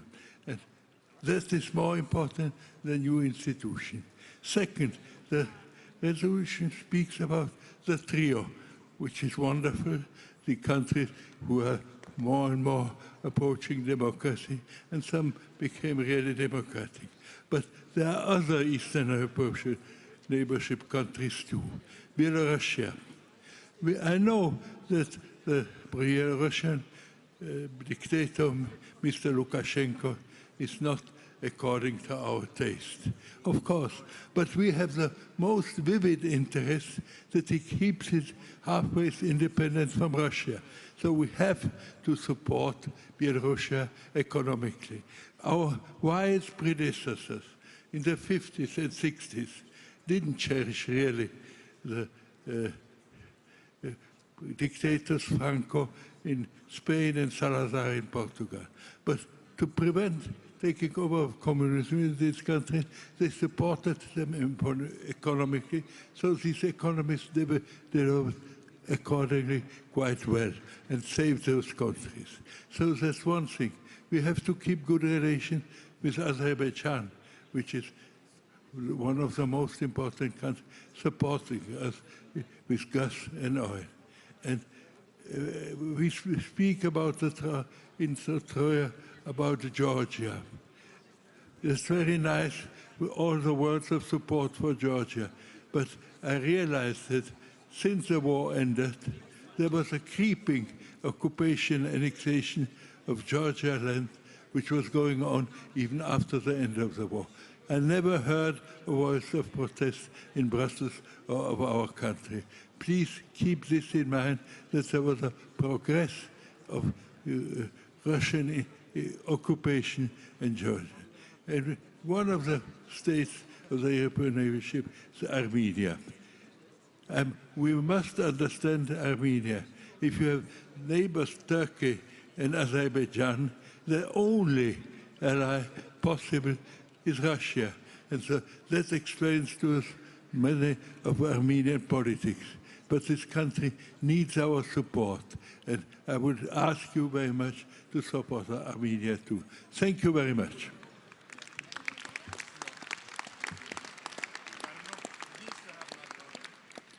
Thank you, Karl Schwarzenberg. I thought this was a valuable contribution. Some of the critical remarks you have made, I believe, have been covered by the two amendments we've proposed, especially at the end, where we very clearly state that any kind of trio strategy would only be successful if there are no setbacks to democracy, reforms and the rule of law in these countries. And we do see with concern the latest developments, for instance, in Georgia or Moldova. Our next speaker is Ebba Busch Thor from KD from Sweden. There you go. The floor is yours. Thank you. Ladies and gentlemen, dear EPP colleagues and friends. EU integration is a long and demanding process, and it should be. In fact, it must be. Because a close partnership with the EU is not a given right, it is a privilege that one has to earn. Our European partners in the East have made great progress in this regard. This is with the very regrettable exception of Belarus. A parliament without any representation from the opposition indeed indicates room for improvement. At the same time, other Eastern partners have to start showing that they are serious about fighting corruption, organized crime, and trafficking. Yet, that does not mean that we should shut down the door to further EU integration. Doing so would come at a very high cost. Across the Western Balkans, frustration with the delayed candidacy and accession processes has indeed opened the door for Russian expansion. In our eastern neighborhood, such expansions come in the shape of military aggression. Let us be frank. Vast areas of Georgia, Moldova, and Ukraine are still occupied by Russia. Russia's meddling in Nagorno-Karabakh and brings to sustainable peace between Armenia and Azerbaijan. Crimea belongs to Ukraine. These are facts that Putin will never acknowledge. Thank you. For that very simple reason, we cannot turn our backs on our European friends in the East. Rather the opposite, we must bring them closer. So from our side, from KD Sweden, we would like to give our strongest support for this resolution. Thank you for the word. Thank you, Chairwoman Busch Thor, for your contribution. No further requests to speak, so we can now move on and vote. Who's in favor of this resolution with the two amendments which I read out? Who's against? Abstentions? And this has been adopted with the two amendments we presented. Our last draft ordinary resolution for today was tabled by the EPP presidency and deals with the ongoing crisis in Venezuela and our commitment to stand with the people of Venezuela and the democratically legitimate opposition to the socialist Maduro regime. Are there any requests for interventions? I see one. Mr. Leopoldo López from Partido Popular, Spain.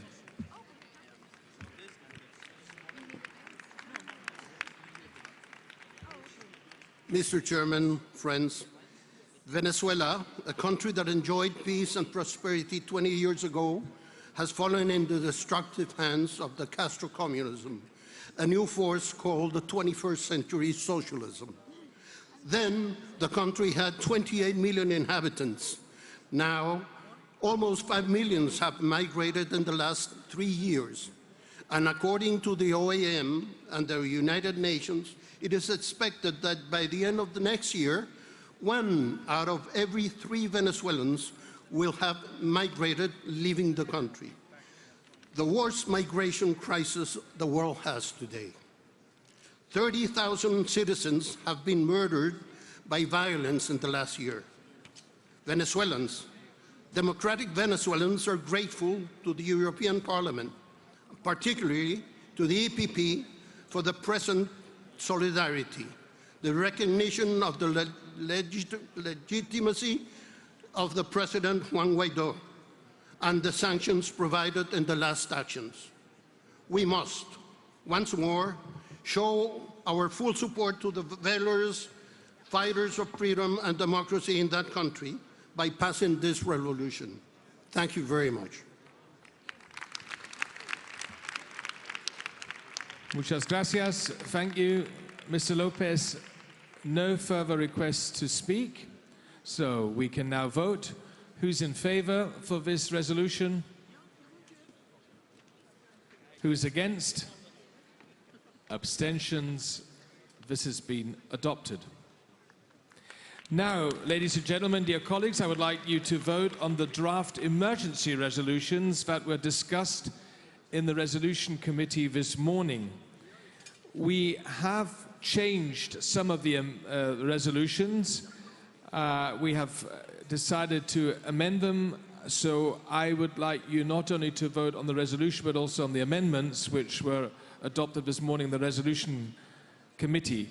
We start with our first resolution. It was tabled by the EPP Women. It deals with a, quote, female vision for a better Europe, unquote, and outlines our top priorities for the next Commission's 5-year term. Would somebody like to take the floor for the EPP Women? Doris Pack? Okay, you've already mentioned it in your speech, then we don't need to repeat this now. Any further requests to speak? That is not the case. Then I suggest that we immediately vote. Who's in favor of this emergency resolution number 1? Against? Abstentions? Adopted. The draft emergency resolution number 2 has been tabled by Partido Popular. It underlines our support as European People's Party for our European farmers who are rightly concerned about the tariffs imposed by the US administration. We all know the United States is a major market for our agricultural exports. The agricultural products from the EU bear more than 90% of the burden and are those with a high added value, as for example wine, olive oil and dairy products. I would like to ask Partido Popular, would somebody like to take the floor? Yes, that's the case. Juan Ignacio Zoido, please take the floor.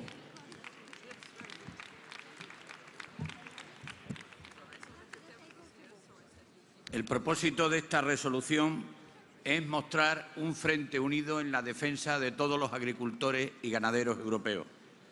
Argumentamos reiteradamente que el Partido Popular Europeo es el partido de los agricultores y de los ganaderos y, en consecuencia, deberíamos hacer más visible la defensa de sus intereses en este Congreso.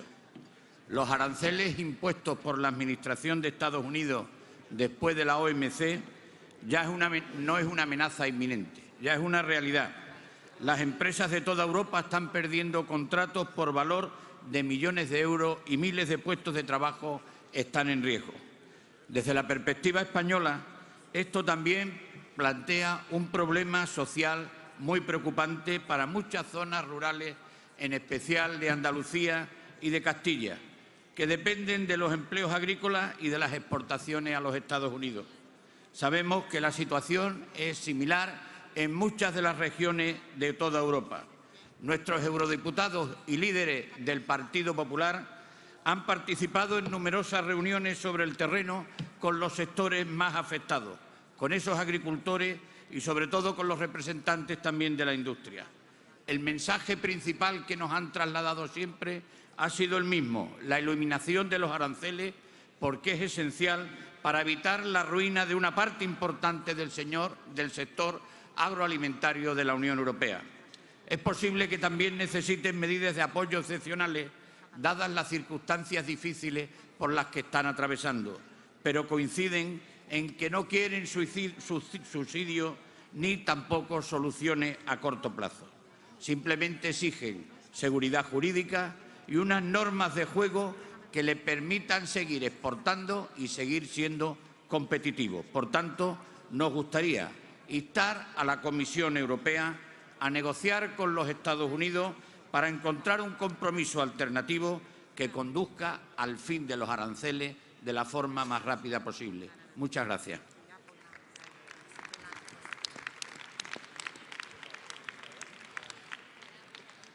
Thank you, Mr. Zoido. Further requests to speak? That is not the case. Ladies and gentlemen, we have distributed one sheet of paper with all the amendments we adopted this noon today at the Resolution Committee meeting. In the case of resolution number 2, there are 3 amendments to delete in line 41, quote, of the deals achieved to eliminate the tariffs for the auto and steel industries. In line 41, to add after in the spirit, quote, of the July 2018 agreement. And in line 46, to delete, quote, that result from geopolitical decisions like the Russian ban or the US tariffs. So if you agree with these 3 amendments which were adopted unanimously in the Resolution Committee today, I would like to then have a vote on the whole resolution. Everyone seems to agree. Then, who's in favor of this resolution with the 3 amendments? Who's against? Abstentions? This has been carried.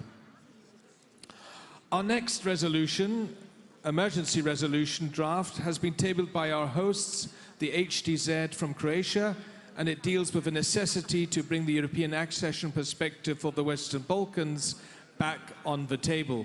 We have already heard a lot about this important issue during some of our speeches this afternoon. So without any further ado, I would like to ask HDZ, does somebody request to speak? That is not the case. We decided today at the resolution committee meeting to add in line 21 after the word Albania, quote, and expresses deep concern about the recurring phenomenon of people with criminal records, corruption and organized crime, and urges overcoming the political crisis through all-inclusive dialogue and electoral reforms that pave the way for free and fair elections, unquote.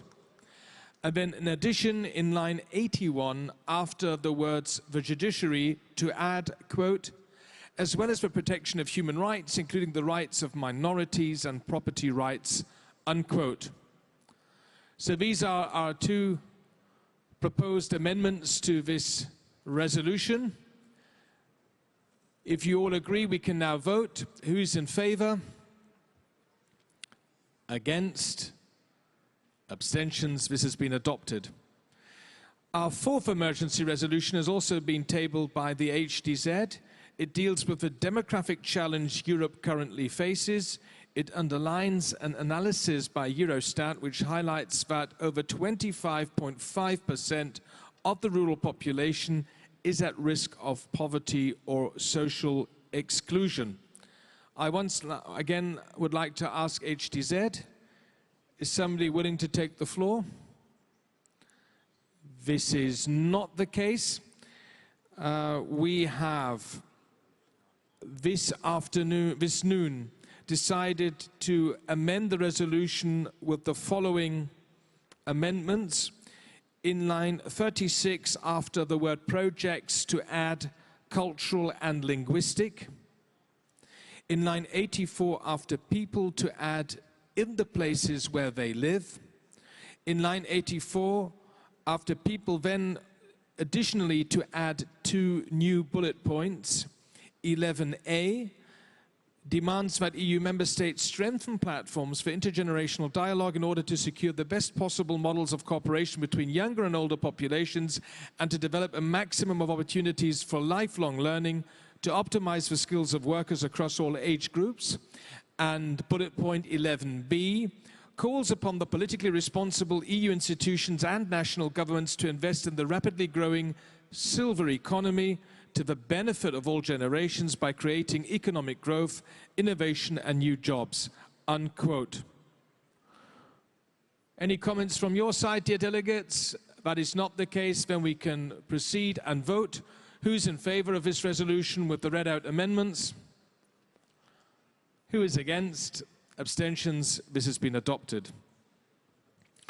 Our last draft emergency resolution, number 5, was tabled by our friends from Cyprus, from the Democratic Rally. It highlights Turkey's illegal actions in Cyprus and the Eastern Mediterranean. We condemn Turkey's launching of illegal drilling operations in the exclusive zone of the Republic of Cyprus. We denounce the provocative attempts by Turkey and the Turkish Cypriot leadership to bring Varosha under its own administration. I would like to give the floor to Chairman Avarov Neofito. Neofito, the floor is yours.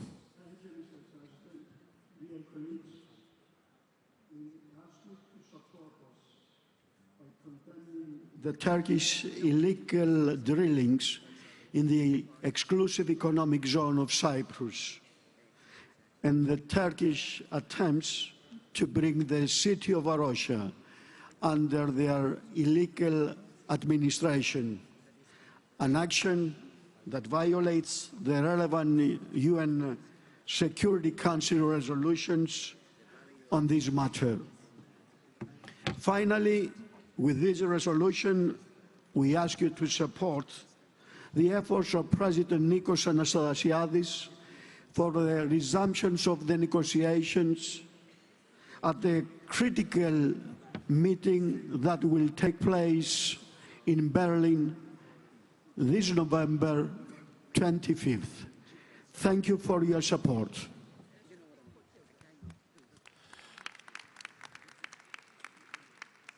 Evcharisto Neofito, thanks for your important contribution. Colleagues, any further remarks from your side?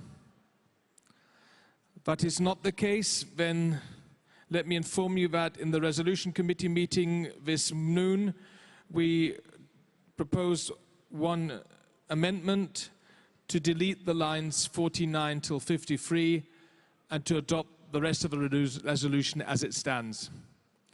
So if you're okay with this, then let me finally ask you once again to raise your hands. Who's in favor of this resolution?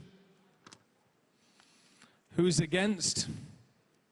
Abstentions? And this has also been adopted. Dear EPP friends, I would like to thank you for your attention and great cooperation. Let me really thank not only our President, who chairs the Resolution Committee meeting together with me, but also Christian Kremer, Ronald Freudenstein, Ines Preinsack-Ward and Claudia Kaiwan for the great support. It was an easy job for me to handle this. Mr. President, we got it done in 25 minutes as promised, but I have just one question. I have one wish. All those delegates who were now present in the hall should be served food and drinks first tonight. Thank you very much. Treasurer. The candidates will now present themselves in the EPP talks arena. It is time to vote for our updated EPP statutes. Here to explain are EPP Secretary General Antonio López-ISTÚRIZ and EPP Deputy Secretary General Luke. Welcome to the very exciting debate about the statutory changes. Let's do it as quickly as we can. Many of you have participated with us in our meetings that we produce in Brussels. The first on the 19th of June, that there were the suggestions presented to us by our lawyers. Second, the meeting that we had, as you remember, on the 9th of September, where we took your amendments and your comments to the statutes.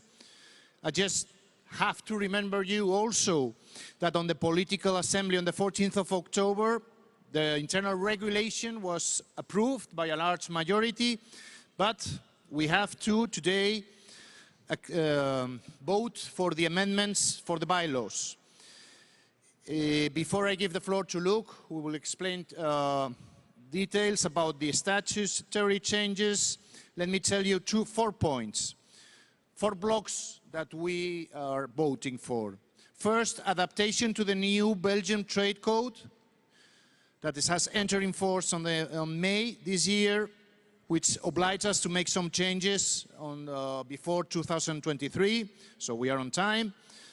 Then second, our member associations, important member associations, some changes in order to be able to apply subventions to the European Parliament. Third, composition of the Political Assembly. And finally, some, as we call, cosmetic changes for a better comprehension and interpretation of the bylaws. So we have 59 amendments. I will propose you, after the intervention of Luke, to vote maybe in block. But first, Luke, I would like, yours is the floor. To explain to us. Thank you. Thank you, Tono. I can reassure you we will not go through all 59 amendments because indeed they're not so exciting, all of them. I would suggest we first start with the technical and cosmetic amendments. As you know, EPP has a double legal personality. On the one hand, we are a European political party recognized by European law, but on the other hand, we are still a Belgian non-profit association, which of course has to abide by the Belgian law, and more in particular, the Belgian Code on Companies and Associations. There are numbers of articles that we are obliged to amend, Article 1, 2, 11 and 15. You find them all in the texts that I'm absolutely convinced that you've been reading in detail over the past days. So it's just an adaptation to the new Belgian Code of Conduct.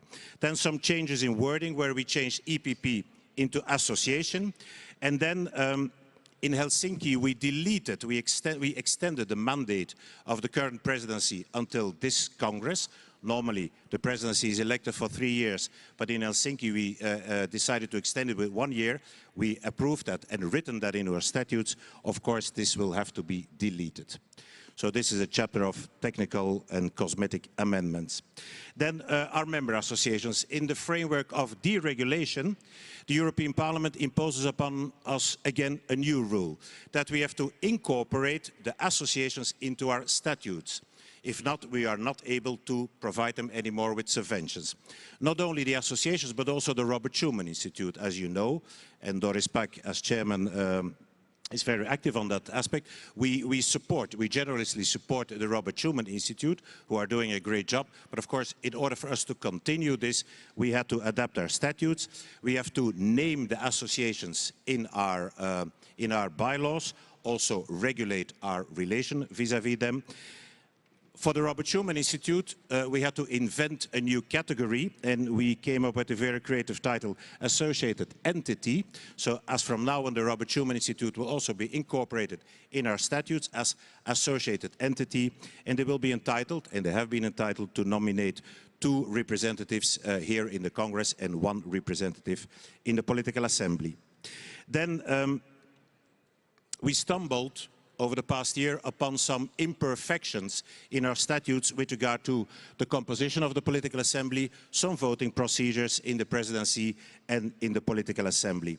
As far as the composition is concerned, and I'm pretty sure that our friends from the Committee of the Region will appreciate this, currently it is set the President of the European Committee of Regions, but we will also add or the Vice President if he belongs to EPP. Then voting procedures, which is obvious. Prior to any Congress, prior to Congresses, the Presidency and the Political Assembly will approve a voting regulation for the election of President, SecGen and Vice Presidents. We also noticed that there was some confusion with regard to the fact whether abstentions are considered valid votes in the Political Assembly. No, they are not considered valid votes, but we wrote it now explicitly in our statutes. And also our statutes have a very complicated definition on the quorum, how many people have to be present in the political assembly in order for us to take valid decisions. Also there we refreshed and we revised the definition. Then also absolute majority versus simple majority. We had some overlappings there. We decided to abandon the idea of absolute majority, well, not the idea, but the wording, and to go for simple majority. Also, in case of suspension or exclusion of a member party, we inserted in the statutes that the presidency is now obliged to invite the member concerned to the political assembly for a hearing. It was in the previous statutes a suggestion, now it becomes an obligation.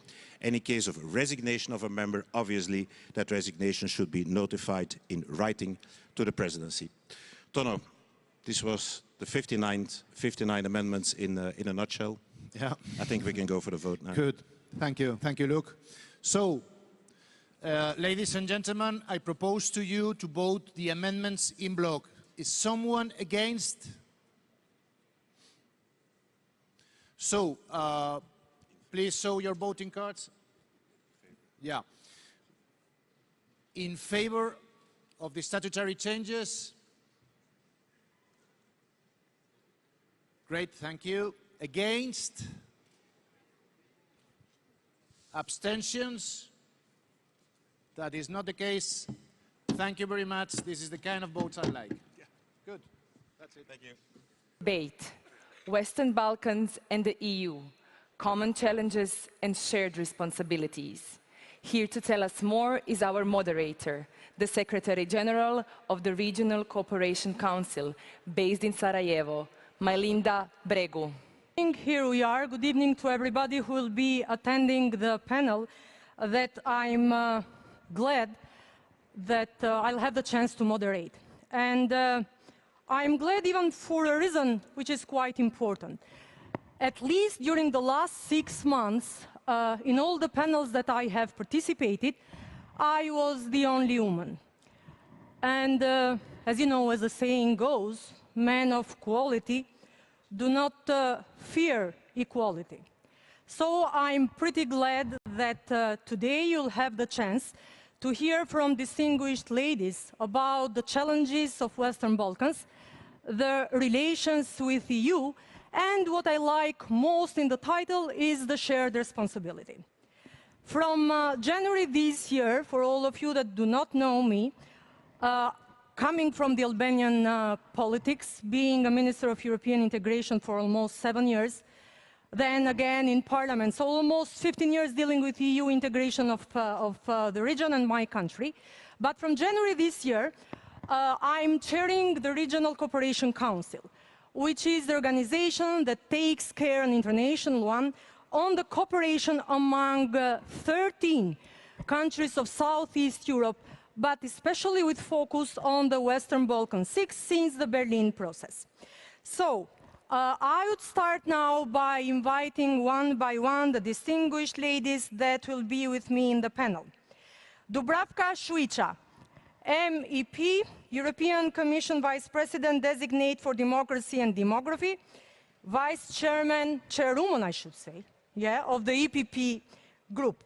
An experienced Croatian, 15 years of experience, a proud mayor, former mayor of Dubrovnik.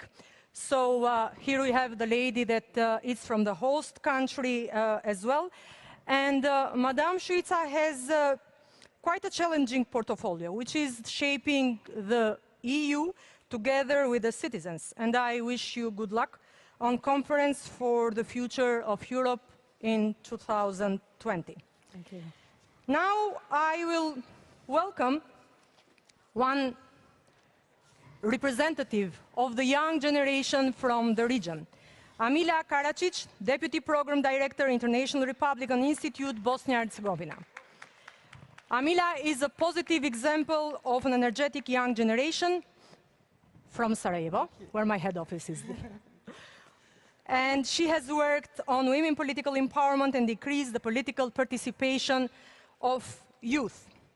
And the last but not the least, definitely, the president of Robert Schuman Institute and DPP Women, Doris Pack, a lady that I know since 15 years, a veteran of EPP, MEP, and one of the few members in parliament, so it is, that was so much emotionally and passionately attached to the region. Thank you. So welcome to the three of you. Just to set the tone now for this panel. Well, I could ask you kindly to imagine a scale capable of weighing the good and the bad that a political decision can do. Then try to visualize a region of almost 20 million people where historical injustices have never been short. 56% of the citizens of this region are staunch believers of the European integration. And the figure goes higher if you ask the young generation. 61%, they do firmly support the European perspective of their countries. And those are the ones who feel confused, worse, confounded, by the no decision on opening accession negotiations with Albania and North Macedonia. Well, Western Balkans is not a developed region, conscious that Europeanization of our countries is not yet there, while EU has always been the lighthouse that has inspired and shaped the policies in the region. I'm glad that EPP has always supported the opening of accession talks and the whole process of membership of Western Balkans with EU. The new European Commission President Ursula von der Leyen has recommitted herself to a proactive policy for the Western Balkans to be as close as possible to the EU. Now and lately, we have a new proposal from France, and then we'll go to discuss a little bit on that as well. But let me just end up my main lines with one sentence. Whatever decision or methodology that will be prepared, written, voted on the Western Balkans, I think it's high time to be taken with Western Balkans 6 on board. And it has to be clear, with no ambiguity, no doubts, and especially to support the region in combating corruption, consolidate the rule of law, independence of justice, and economic perspective. So, I will start by you, Dubravka. In the statement during the hearing in Parliament, you consider Europe's demographic change as a root cause of some people losing faith in democracy. And actually, 230,000 citizens from Western Balkans have legally migrated in the EU in 2018. And during the last 7 years, are more than 5 million citizens, 1/4 of the actual population, that left Western Balkans. There is a lot of criticism from the people in the region. They don't trust political parties, they don't trust the governments, and they don't trust the judiciary. And I guess this is quite a worrisome illustration of the democracy deficit that is in derail, not only in the Western Balkans for the sake of truth, but mostly in there. So how will you address it? Thank you for this question. First of all, thank you for following my future portfolio and knowing what I said in the hearing. But let me start from democratic deficit. You said there is democratic deficit. I won't agree with you that there is democratic deficit. The problem is demography, which you pointed out well.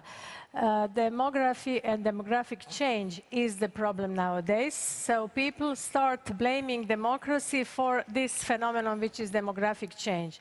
Now we have to talk about the reasons for demographic change. You said that people don't believe anymore in political parties, in governments. People, part of them, it is true, but the reason is sometimes that we are not as close as we politicians, I mean, as close as we should be to our citizens. This is one of the reasons. And I think we have to talk about this phenomena of demography and democracy together, although some of them started asking me what is the connection. The connection is blaming democracy for the situation in their region. People are moving not only from state to state, from country to country, from east to west, but also from rural areas to urban areas. So there is a big, massive movement at the moment within European Union, and not only European Union, but also from the Western Balkans countries. And of course, politicians should address this phenomenon. But when we talk about demography, for example, this is maybe the best place to tell this. You have to, prime ministers, presidents, they should talk about this, commissioners now, not deputy of deputy ministers. This was the situation in the area, so we have to improve this. We have to see that this is apart from climate change, apart from digitals, apart from jobs.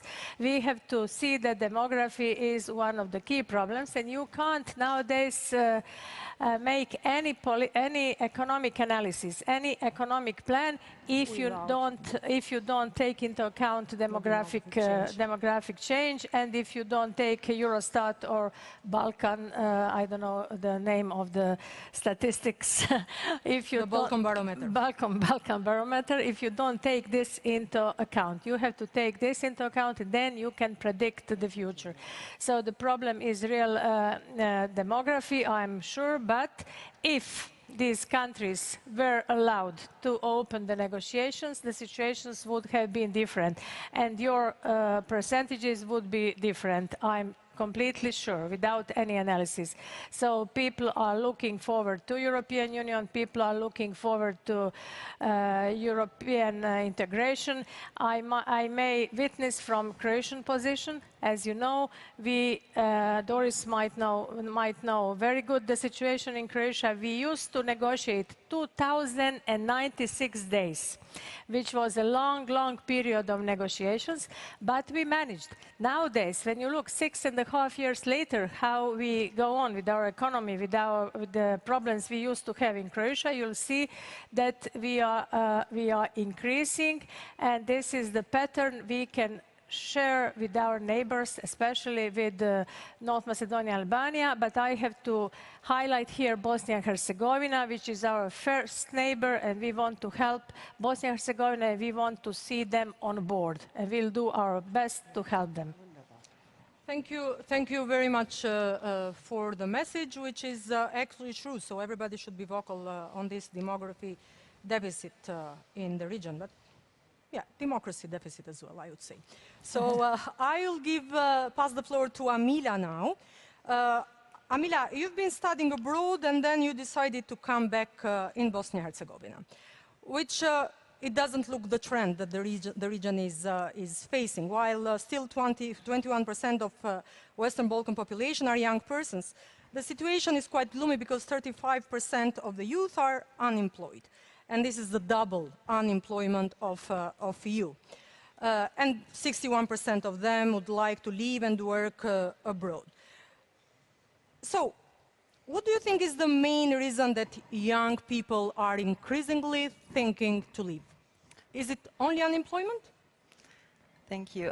Thank you for your question, and thank you also to the EPP for inviting me. I feel like I am here with, having different roles. I am here as a representative of the International Republican Institute, but also as a young person from Bosnia, so I feel a certain responsibility to speak on behalf of my generation as well. To come back to your question, why young people are leaving, I would say, quite simply put, it's because they do not want to live in a captured state. And you mentioned unemployment. Unemployment is just a consequence of living in a captured state that works for a few, but does not work for the many, for the citizens. And this is not something I'm just now making up. It is backed by data. It is backed by your data from the barometer. It is backed by IRI polls, which show that citizens are overwhelmingly concerned about corruption and organized crime. Not necessarily ethnic tensions, as some politicians like to portray it in Bosnia and Herzegovina.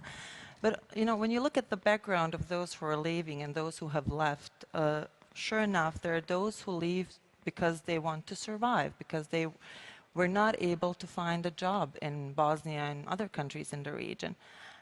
But looking at the education background and the professional background of those who are leaving, those are highly educated and skilled young professionals who are leaving not because they may be not able to survive, they are, it's because they are not able to thrive in Bosnia and Herzegovina, live with dignity, as we have heard today. And it's because it is really not about survival. It's about being rewarded for your hard work, knowing that you have access to basic services. And it's not much that, young people are demanding, I think. They have been quite patient. Just in Bosnia, 24 years, in 5 days we will have the 24th anniversary of Dayton. They have waited for 24 years to have good health care, good education, infrastructure, road safety, public transportation. It's not much that they're asking for. Essentially, in Bosnia and Herzegovina, I would say corruption kills.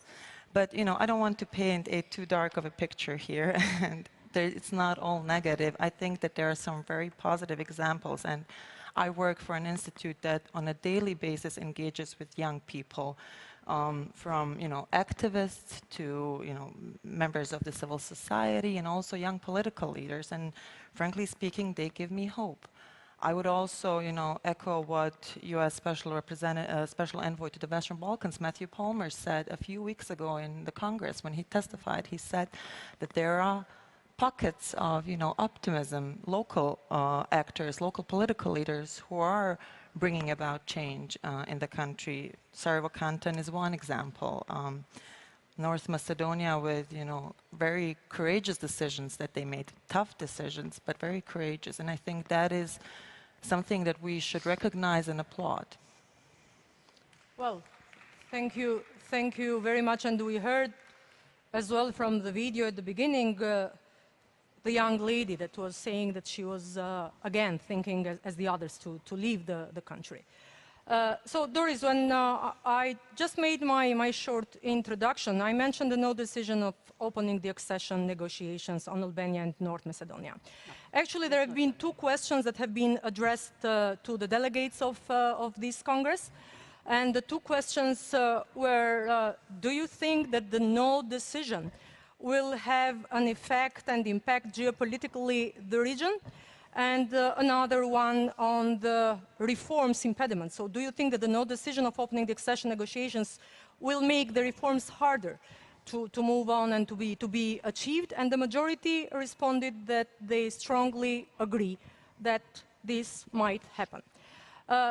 So for the very first time, we noticed this year 56% of the citizens in the region that supported EU integration. It has never been more than 50. How could you explain now the whole process to the young people once you meet them, once you train them? So what's your stake on that? I just wanted to say something on the question of the youth, because it's very important. Everybody should know that especially the European Union, the European Parliament was taking care of the youth long time before anybody else thought on this. We started as the EPP group in the European Parliament to have interns all the time. Andrej PLENKOVIĆ was one of it. So I think we were always interested to get people together, Croats, Serbs, Bosniaks, and so on. So I think we did it.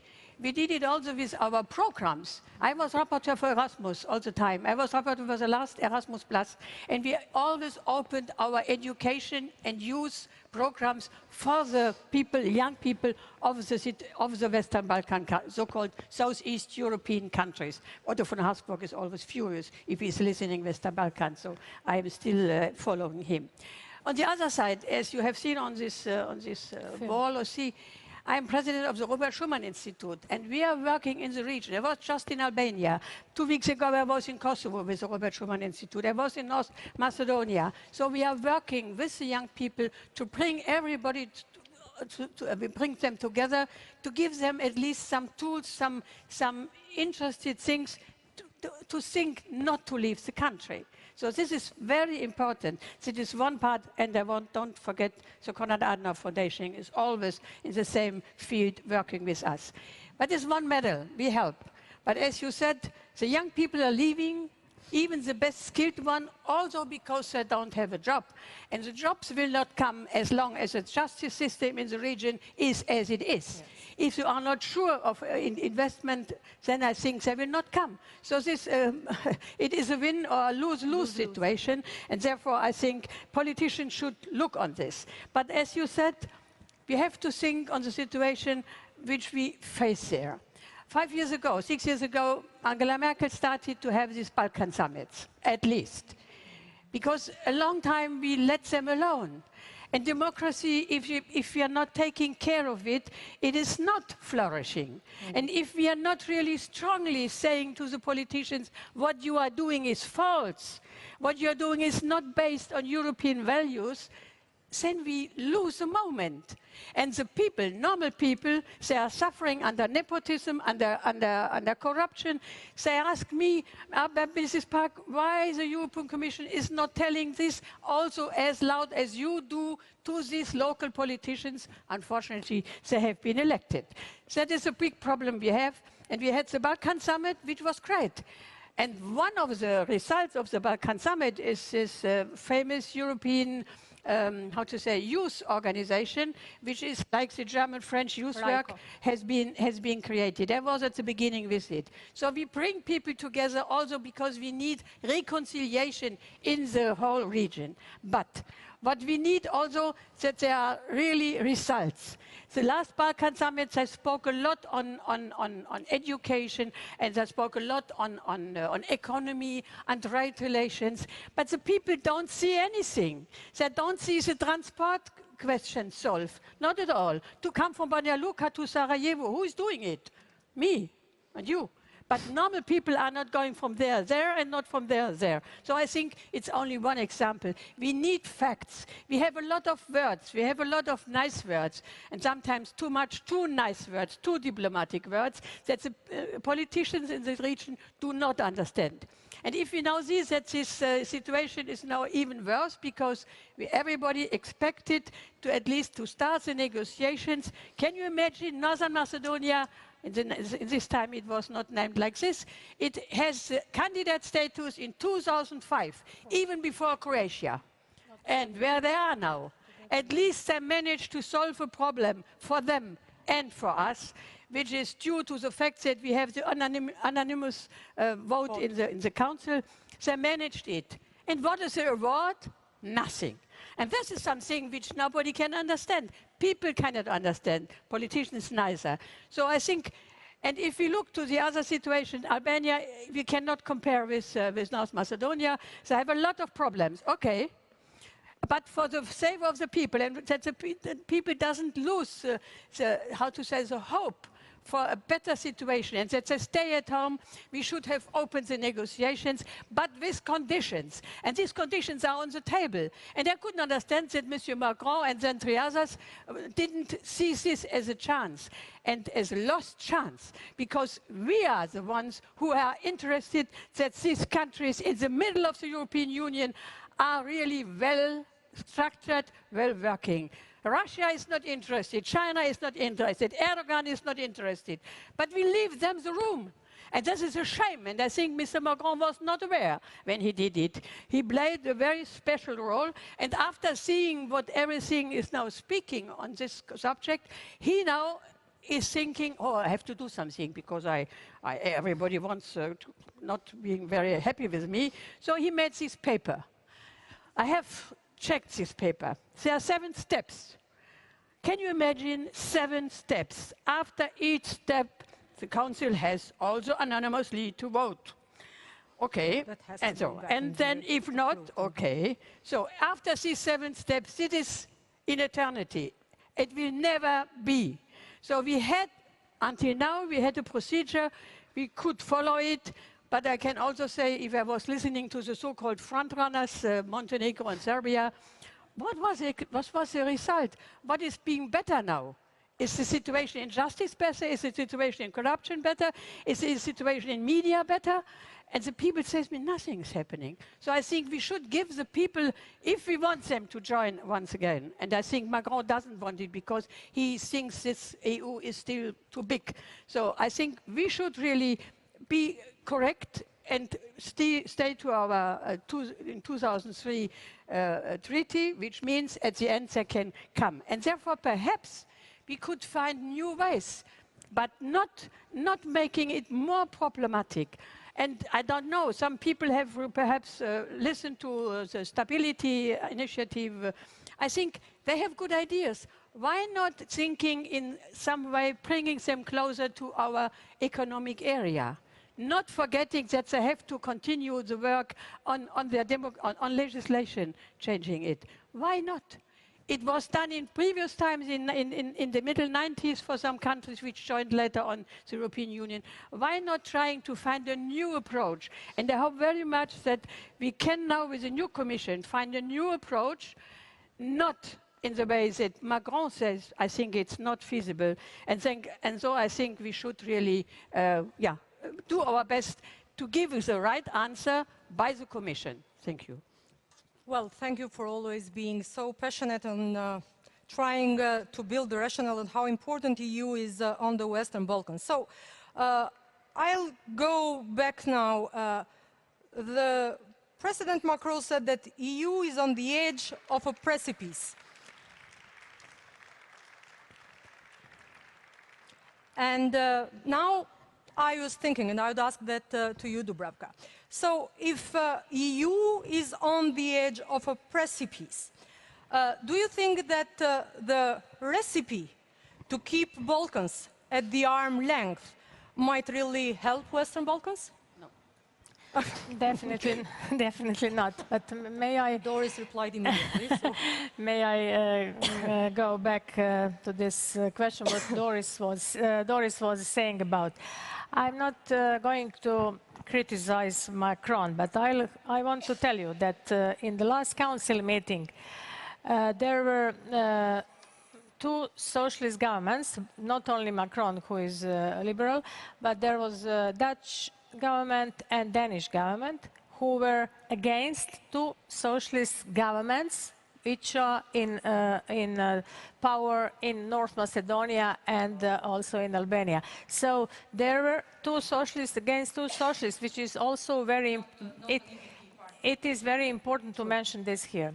Then, I was also reading the non-paper which was sent to us, which was written by Macron. But let me say that there is still Article 49 within treaty, which was enough for all of us who joined the Union.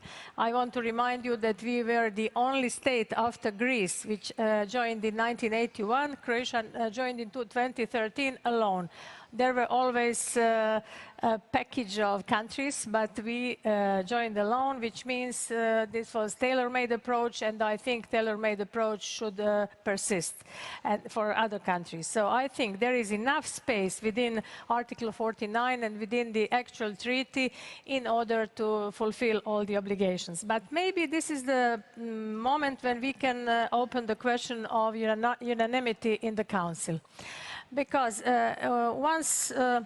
if we have unanimity, that means that that it can be always blocked. So I will opt during my during my future term for qualified majority, because especially for foreign affairs, for climate, and maybe for taxation. Otherwise, whoever wants can block something due to some internal reasons, due to maybe future elections or something, in order to make the citizens, voters satisfied. So this they might be victims of the internal political situation, which is not good. And I think this is one of the reasons why they voted like this in the Council. I want to remind you, it was Zagreb Summit 2000, then Thessaloniki Summit 2003, and then there was a last summit also in Thessaloniki 2018, but we are looking forward to organizing a new big summit 20+ in Zagreb, where I think, as I already said, Croatia can be a role model.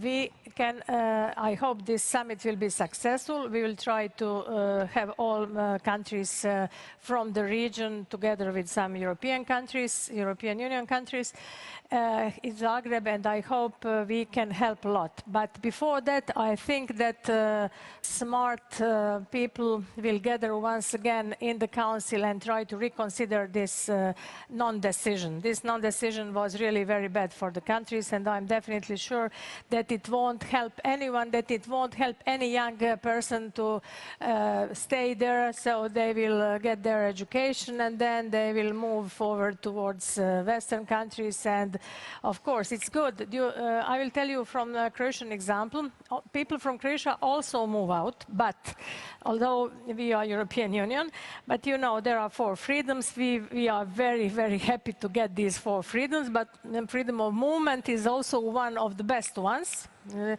Thinking about Erasmus, thinking about all other exchange programs, but at the same time, it's paradoxically enough that people use this freedom in order not to need any working permits, and they can work wherever they want on the single market of European Union, which is also good. But once they get skills, it would be nice, and it will be part of my portfolio, to come back. There are some very good examples in Poland, where people, as you know, 2 million Polish people left in 2005, 6, 7, but they are now coming back as soon as their economy is rising, GDP is rising, people feel better at home, and it's always better to be at home than to be always foreigner or stranger somewhere. Although we praise for our European unity, but at the same time, everyone would like to live where he or she is born. So I think enlargement is not over, enlargement is not out, enlargement is here, but I think this is my proposal. Prime ministers and presidents within Council have to rethink, reconsider, and think more profoundly about what they decided or non-decided last time. This would be my proposal. Thank you very much. Let me welcome Chancellor Merkel that joined the room. Good evening, and thank you very much. And thank you for always standing by our side and being a firm supporter of the enlargement and the accession of Balkans in the EU. Thank you. And then I'll continue with the youngest among us. You know, one figure out of the Balkan Barometer strikes us most, and we call it 61 to 61. Mathematically, you can't hardly in statistics get a figure like that.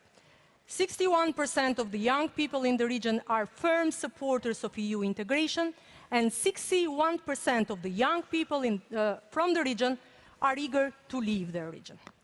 So if you and anybody could make an analysis, we'll say that they do have a lot of trust that the European standards will be applied at home. That's why they support the EU integration.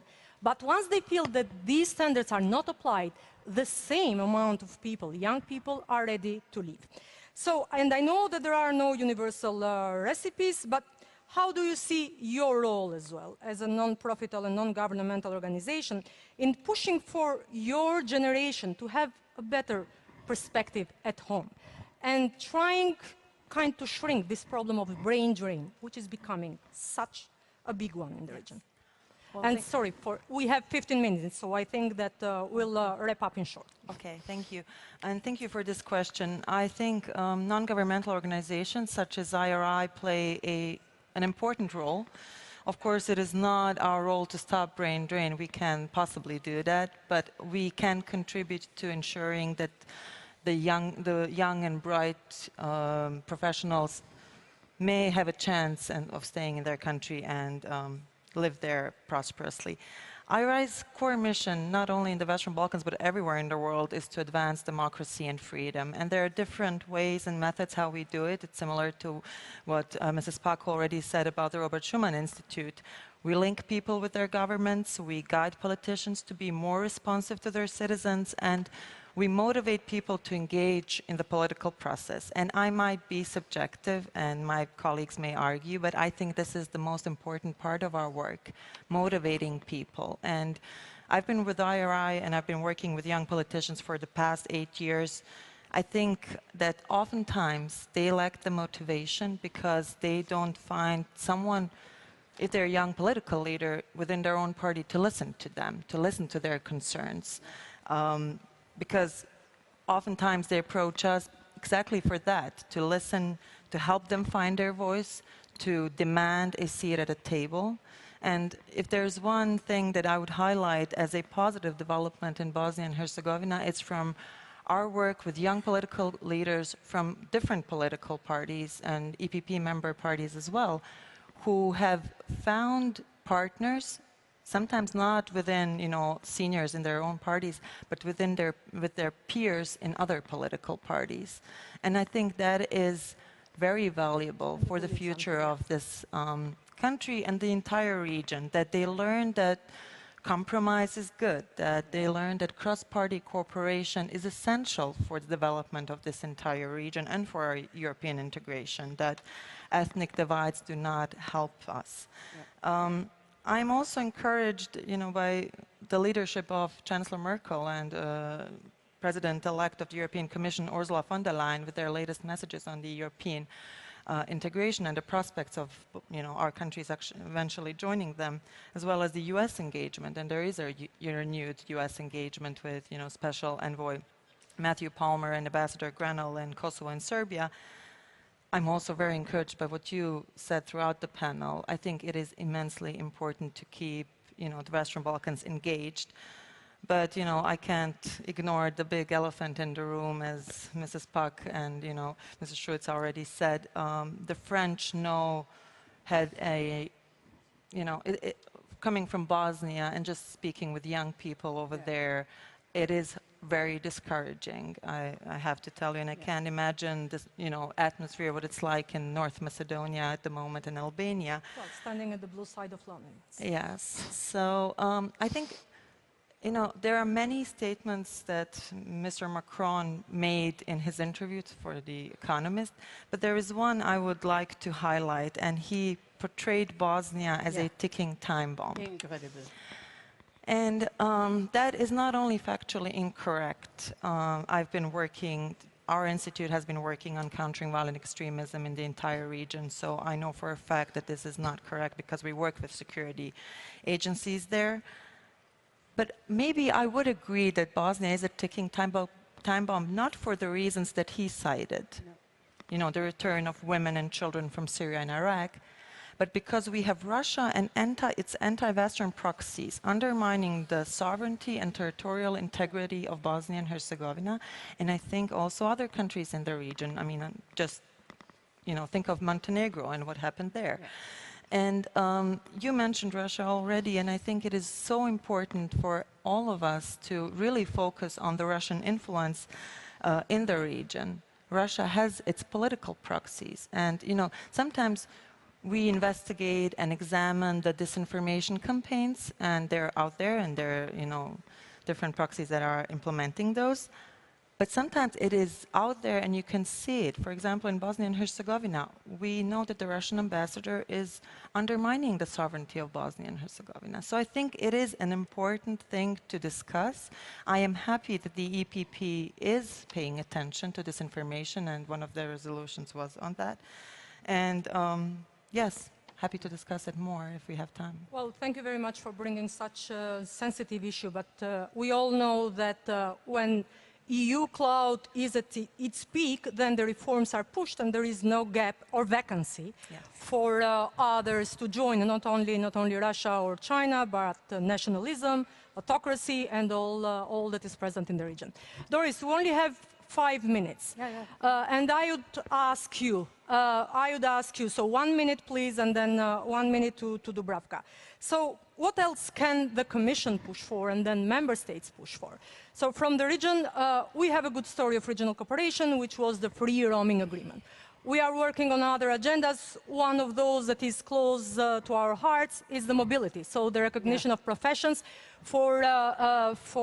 and diplomas, which will mean that whenever under this severe situation of unemployment you cannot find a job in Tirana as an architect or doctor, then you can find a job in a hospital in Sarajevo, and then goes the same for the old countries. So what do you think can the Commission push on, Member States push on that as well? Okay, we have seen something because the roaming situation in the Western Balkans, it was done by our commissioner, Maria Gabriel. She was doing this. It is really great. It helps a lot to the people there. It was an initiative. I spoke on the education and a system which is applicable for the people in the region. So I don't want to continue like this. But I think there are a need to make a follow-up to some decisions in the Balkan summits. You spoke on the public transportation. It is so much needed, cross-bordering, but inside also Bosnia-Herzegovina. So I think this is some possibility which should really be increased. And if we see that it's also difficult to cross the border between Bosnia-Herzegovina and Kosovo. So I think this is something which is should also keep in mind, because one part of Bosnia-Herzegovina is not allowing it. So I think we should push the people there that said do something on this. And let me tell you one thing. It is a shame that Kosovo doesn't have visa liberalization. It is the only country in the Western Balkans and in Eastern Germany, in East Europe. Croatia have it, Ukraine have it, Kosovo doesn't have it. I think it is a shame, and I think we should really, as Commission, work for this to convince people like Macron, who think perhaps that the people will go out. The most Albanians coming from Albania are not coming from Kosovo. And please help us. And I do agree with you. Kosovars are not even traveling freely to Bosnia-Herzegovina. Even to enter Bosnia, they need a visa. And let alone the EU now. So, Dubravka, the 1 minute that will be yours now. Once we promise something to Kosovars, we promise we have to implement, to deliver. They fulfilled all the obligations. The demarcation with Montenegro, they did everything we asked them. The same as North Macedonian people or Macedonian people did for the change of the name, which is really something huge, if I may say. So once we promise, we have to deliver. My conclusion would be the Europe won't be complete without this part of the world. This can't stay as black hole. This is what I wanted to tell you. Foreign influence, not to mention the countries, but Doris already mentioned, and Almira mentioned the countries. Foreign influence is huge, so European influence should be there. We should be present, and this was, I will dare say, historic mistake. I hope it can be corrected very soon, and if not, Croatia will, during our presidency in the next 6 months, we'll do our best, and then Germany follows. I hope they will take over from us, and we'll do everything in order to have our neighbors with us.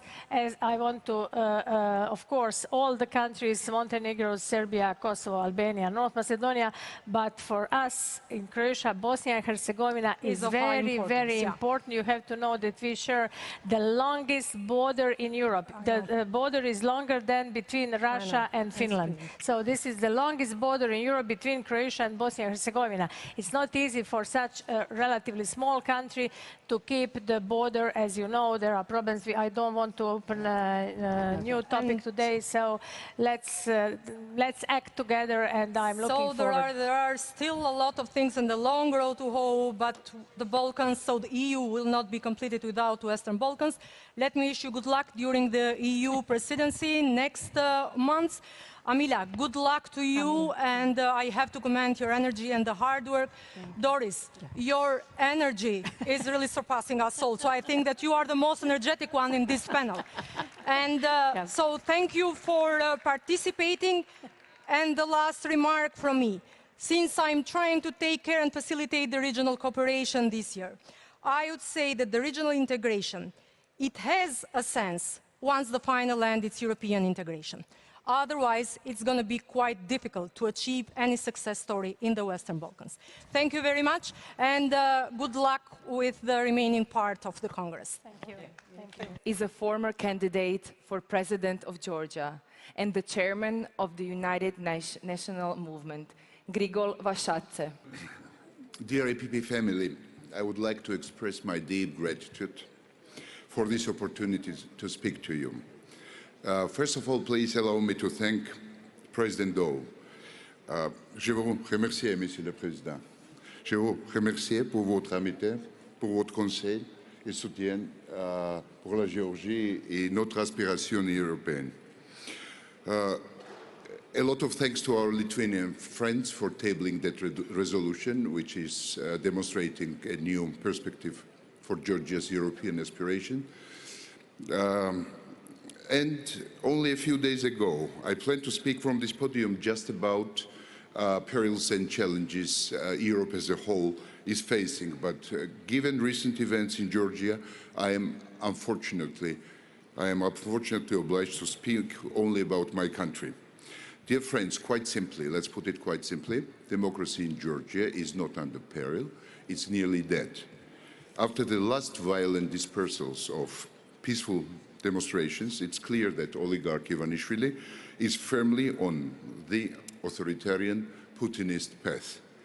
He cynically negated the government's moral and political obligation to adopt constitutional amendments that would move Georgia to a fully proportionate system, and 10,000s of my co-citizens poured to the streets, sparking permanent protests, and instead of compromise and dialogue, the government responded to non-violent civic resistance with tear gas, special forces and arrests. Dozens of political prisoners, President Saakashvili still in forced political exile, a floundering economy, nearly dead national currency, rising corruption, mass emigration and hijacked state. Basically, this is the list how so-called Georgian dream has put in peril not only Georgia's democracy, but our statehood.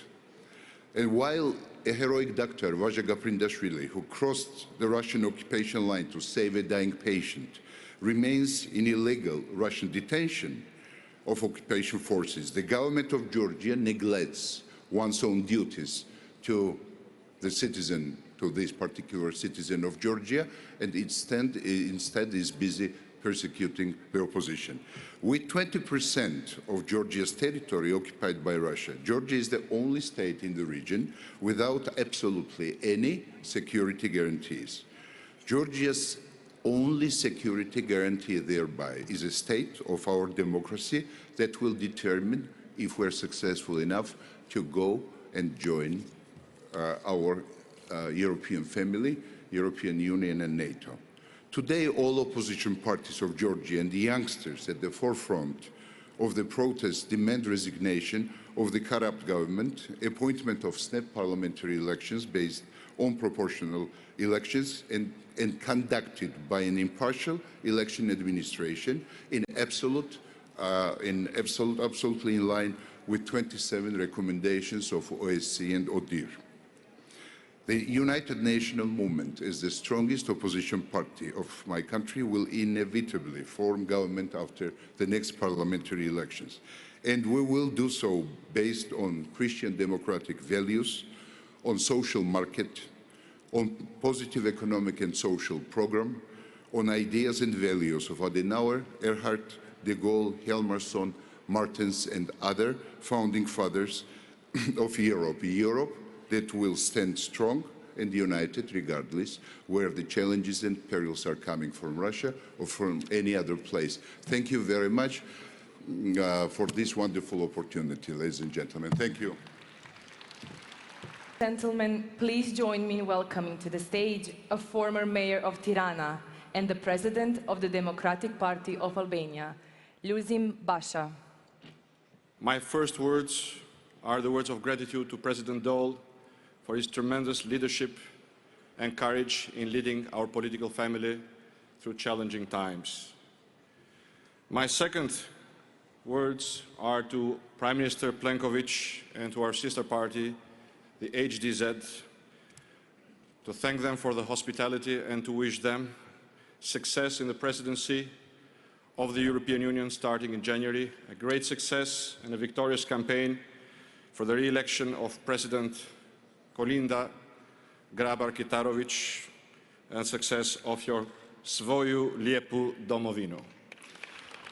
Ladies and gentlemen, pick up any foreign policy journal today or even a mainstream newspaper and you cannot help but be worried. How often have you read about the so-called death of liberal democracy, the birth pangs of illiberal democracy, and the beginning of an authoritarian age?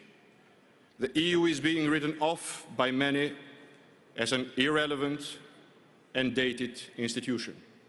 It has become accepted wisdom in some circles that free markets and free movement are inherently dangerous. However, ladies and gentlemen, I have come before you today with a very different message. A message of hope, a message of optimism, a message that would surprise many in this room, that Albania, of all places, is a country where these ideas can thrive. A country whose people still strive for these values. A country whose people still believe that progress can only be found through openness, cooperation and collaboration. A country that believes in a strong and well-functioning European Union. And so, while our government fails to realize these ideals, it is crucial that we show the other side of this coin.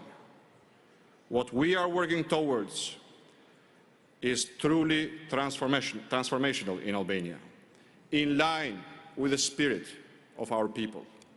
Not only do we believe we must reform to take our country forward, but we believe the reforms must be of the European mold, to European standards. This will not happen overnight, and certainly not with the current government. It will require a great deal of national introspection. We must ask big questions of how we got to where we are, how we ended up in this crisis, because it does not have to be this way. Albanians are a forward-looking, ambitious, talented and well-educated people. And our commitment is to match this ambition by creating a climate in which small businesses and hard-working families can thrive, to give the people the tools to succeed. What we have is a vision and a plan to get us out of the slump and moving in the right direction. A vision for the next generation of a prosperous Albania working with Europe and our neighbors, a collaborative Albania, a positive contributor to the greater community of nations. Having trained as a lawyer in Europe and having worked for the United Nations, I have seen what can be done when countries change their own standards and work closely with the international community. As foreign minister, I successfully negotiated Albania's entry to NATO and secured the EU's agreement for Albanian citizens to travel freely in Schengen countries.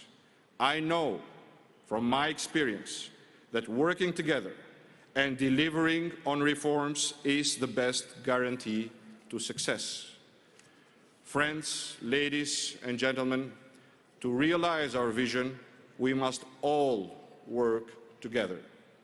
Albania today is at crossroads. We simply cannot afford 4 more years like the last 4. Albania deserves a better future. Albania deserves a European future. And with your help, that is exactly what we will deliver. Thank you.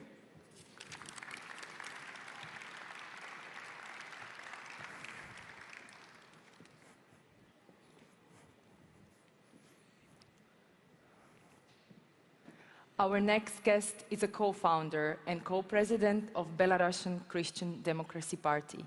Speaking on behalf of our EPP parties in Belarus, Vital Rumaszewski. Vice Presidents, honorable heads of states, dear colleagues, friends, and welcome you on behalf of all citizens of Belarus who fight for freedom and democracy in our country. Last Sunday, the parliamentary campaign ended in Belarus. Unfortunately, the Belarusian authorities have not complied with any of the OSCE recommendations. This means that in Belarus, there is still no legitimate parliament. Our citizens have no right to choose their representatives in power. Today we have two enemies: the dictatorship inside the country and hybrid threat from Russia. We see unceasing attempts to divide the European peoples, to question the universality of the values of human rights. Populism, xenophobia, fake news are real threats for European security and democracy. We must to answer those with unity and solidarity. We must tell Mr. Putin and Mr. Lukashenko, in Europe, there is not a single place, not a single country that we will surrender to authoritarianism. Next, I express my gratitude to Mr. President Joseph DAUL and Mr. Antonio Lopez, as well as to many friends from the EPP for your great support you have given us. We feel that we are not alone in our struggle. It helps us promote European values in Belarus. And next year is very important for our country because we will have a presidential election. Today, all partners of the EPP are united in the center-right coalition. We will nominate a single candidate for the presidency in Belarus. The EPP will have its own candidate for presidency of Republic in Belarus in 2020. And we need your help and your solidarity in next year more than ever, because only together we will have a chance to defend the democracy and independence of Belarus and security of Europe. Long live United Europe. Long live Belarus. Thank you.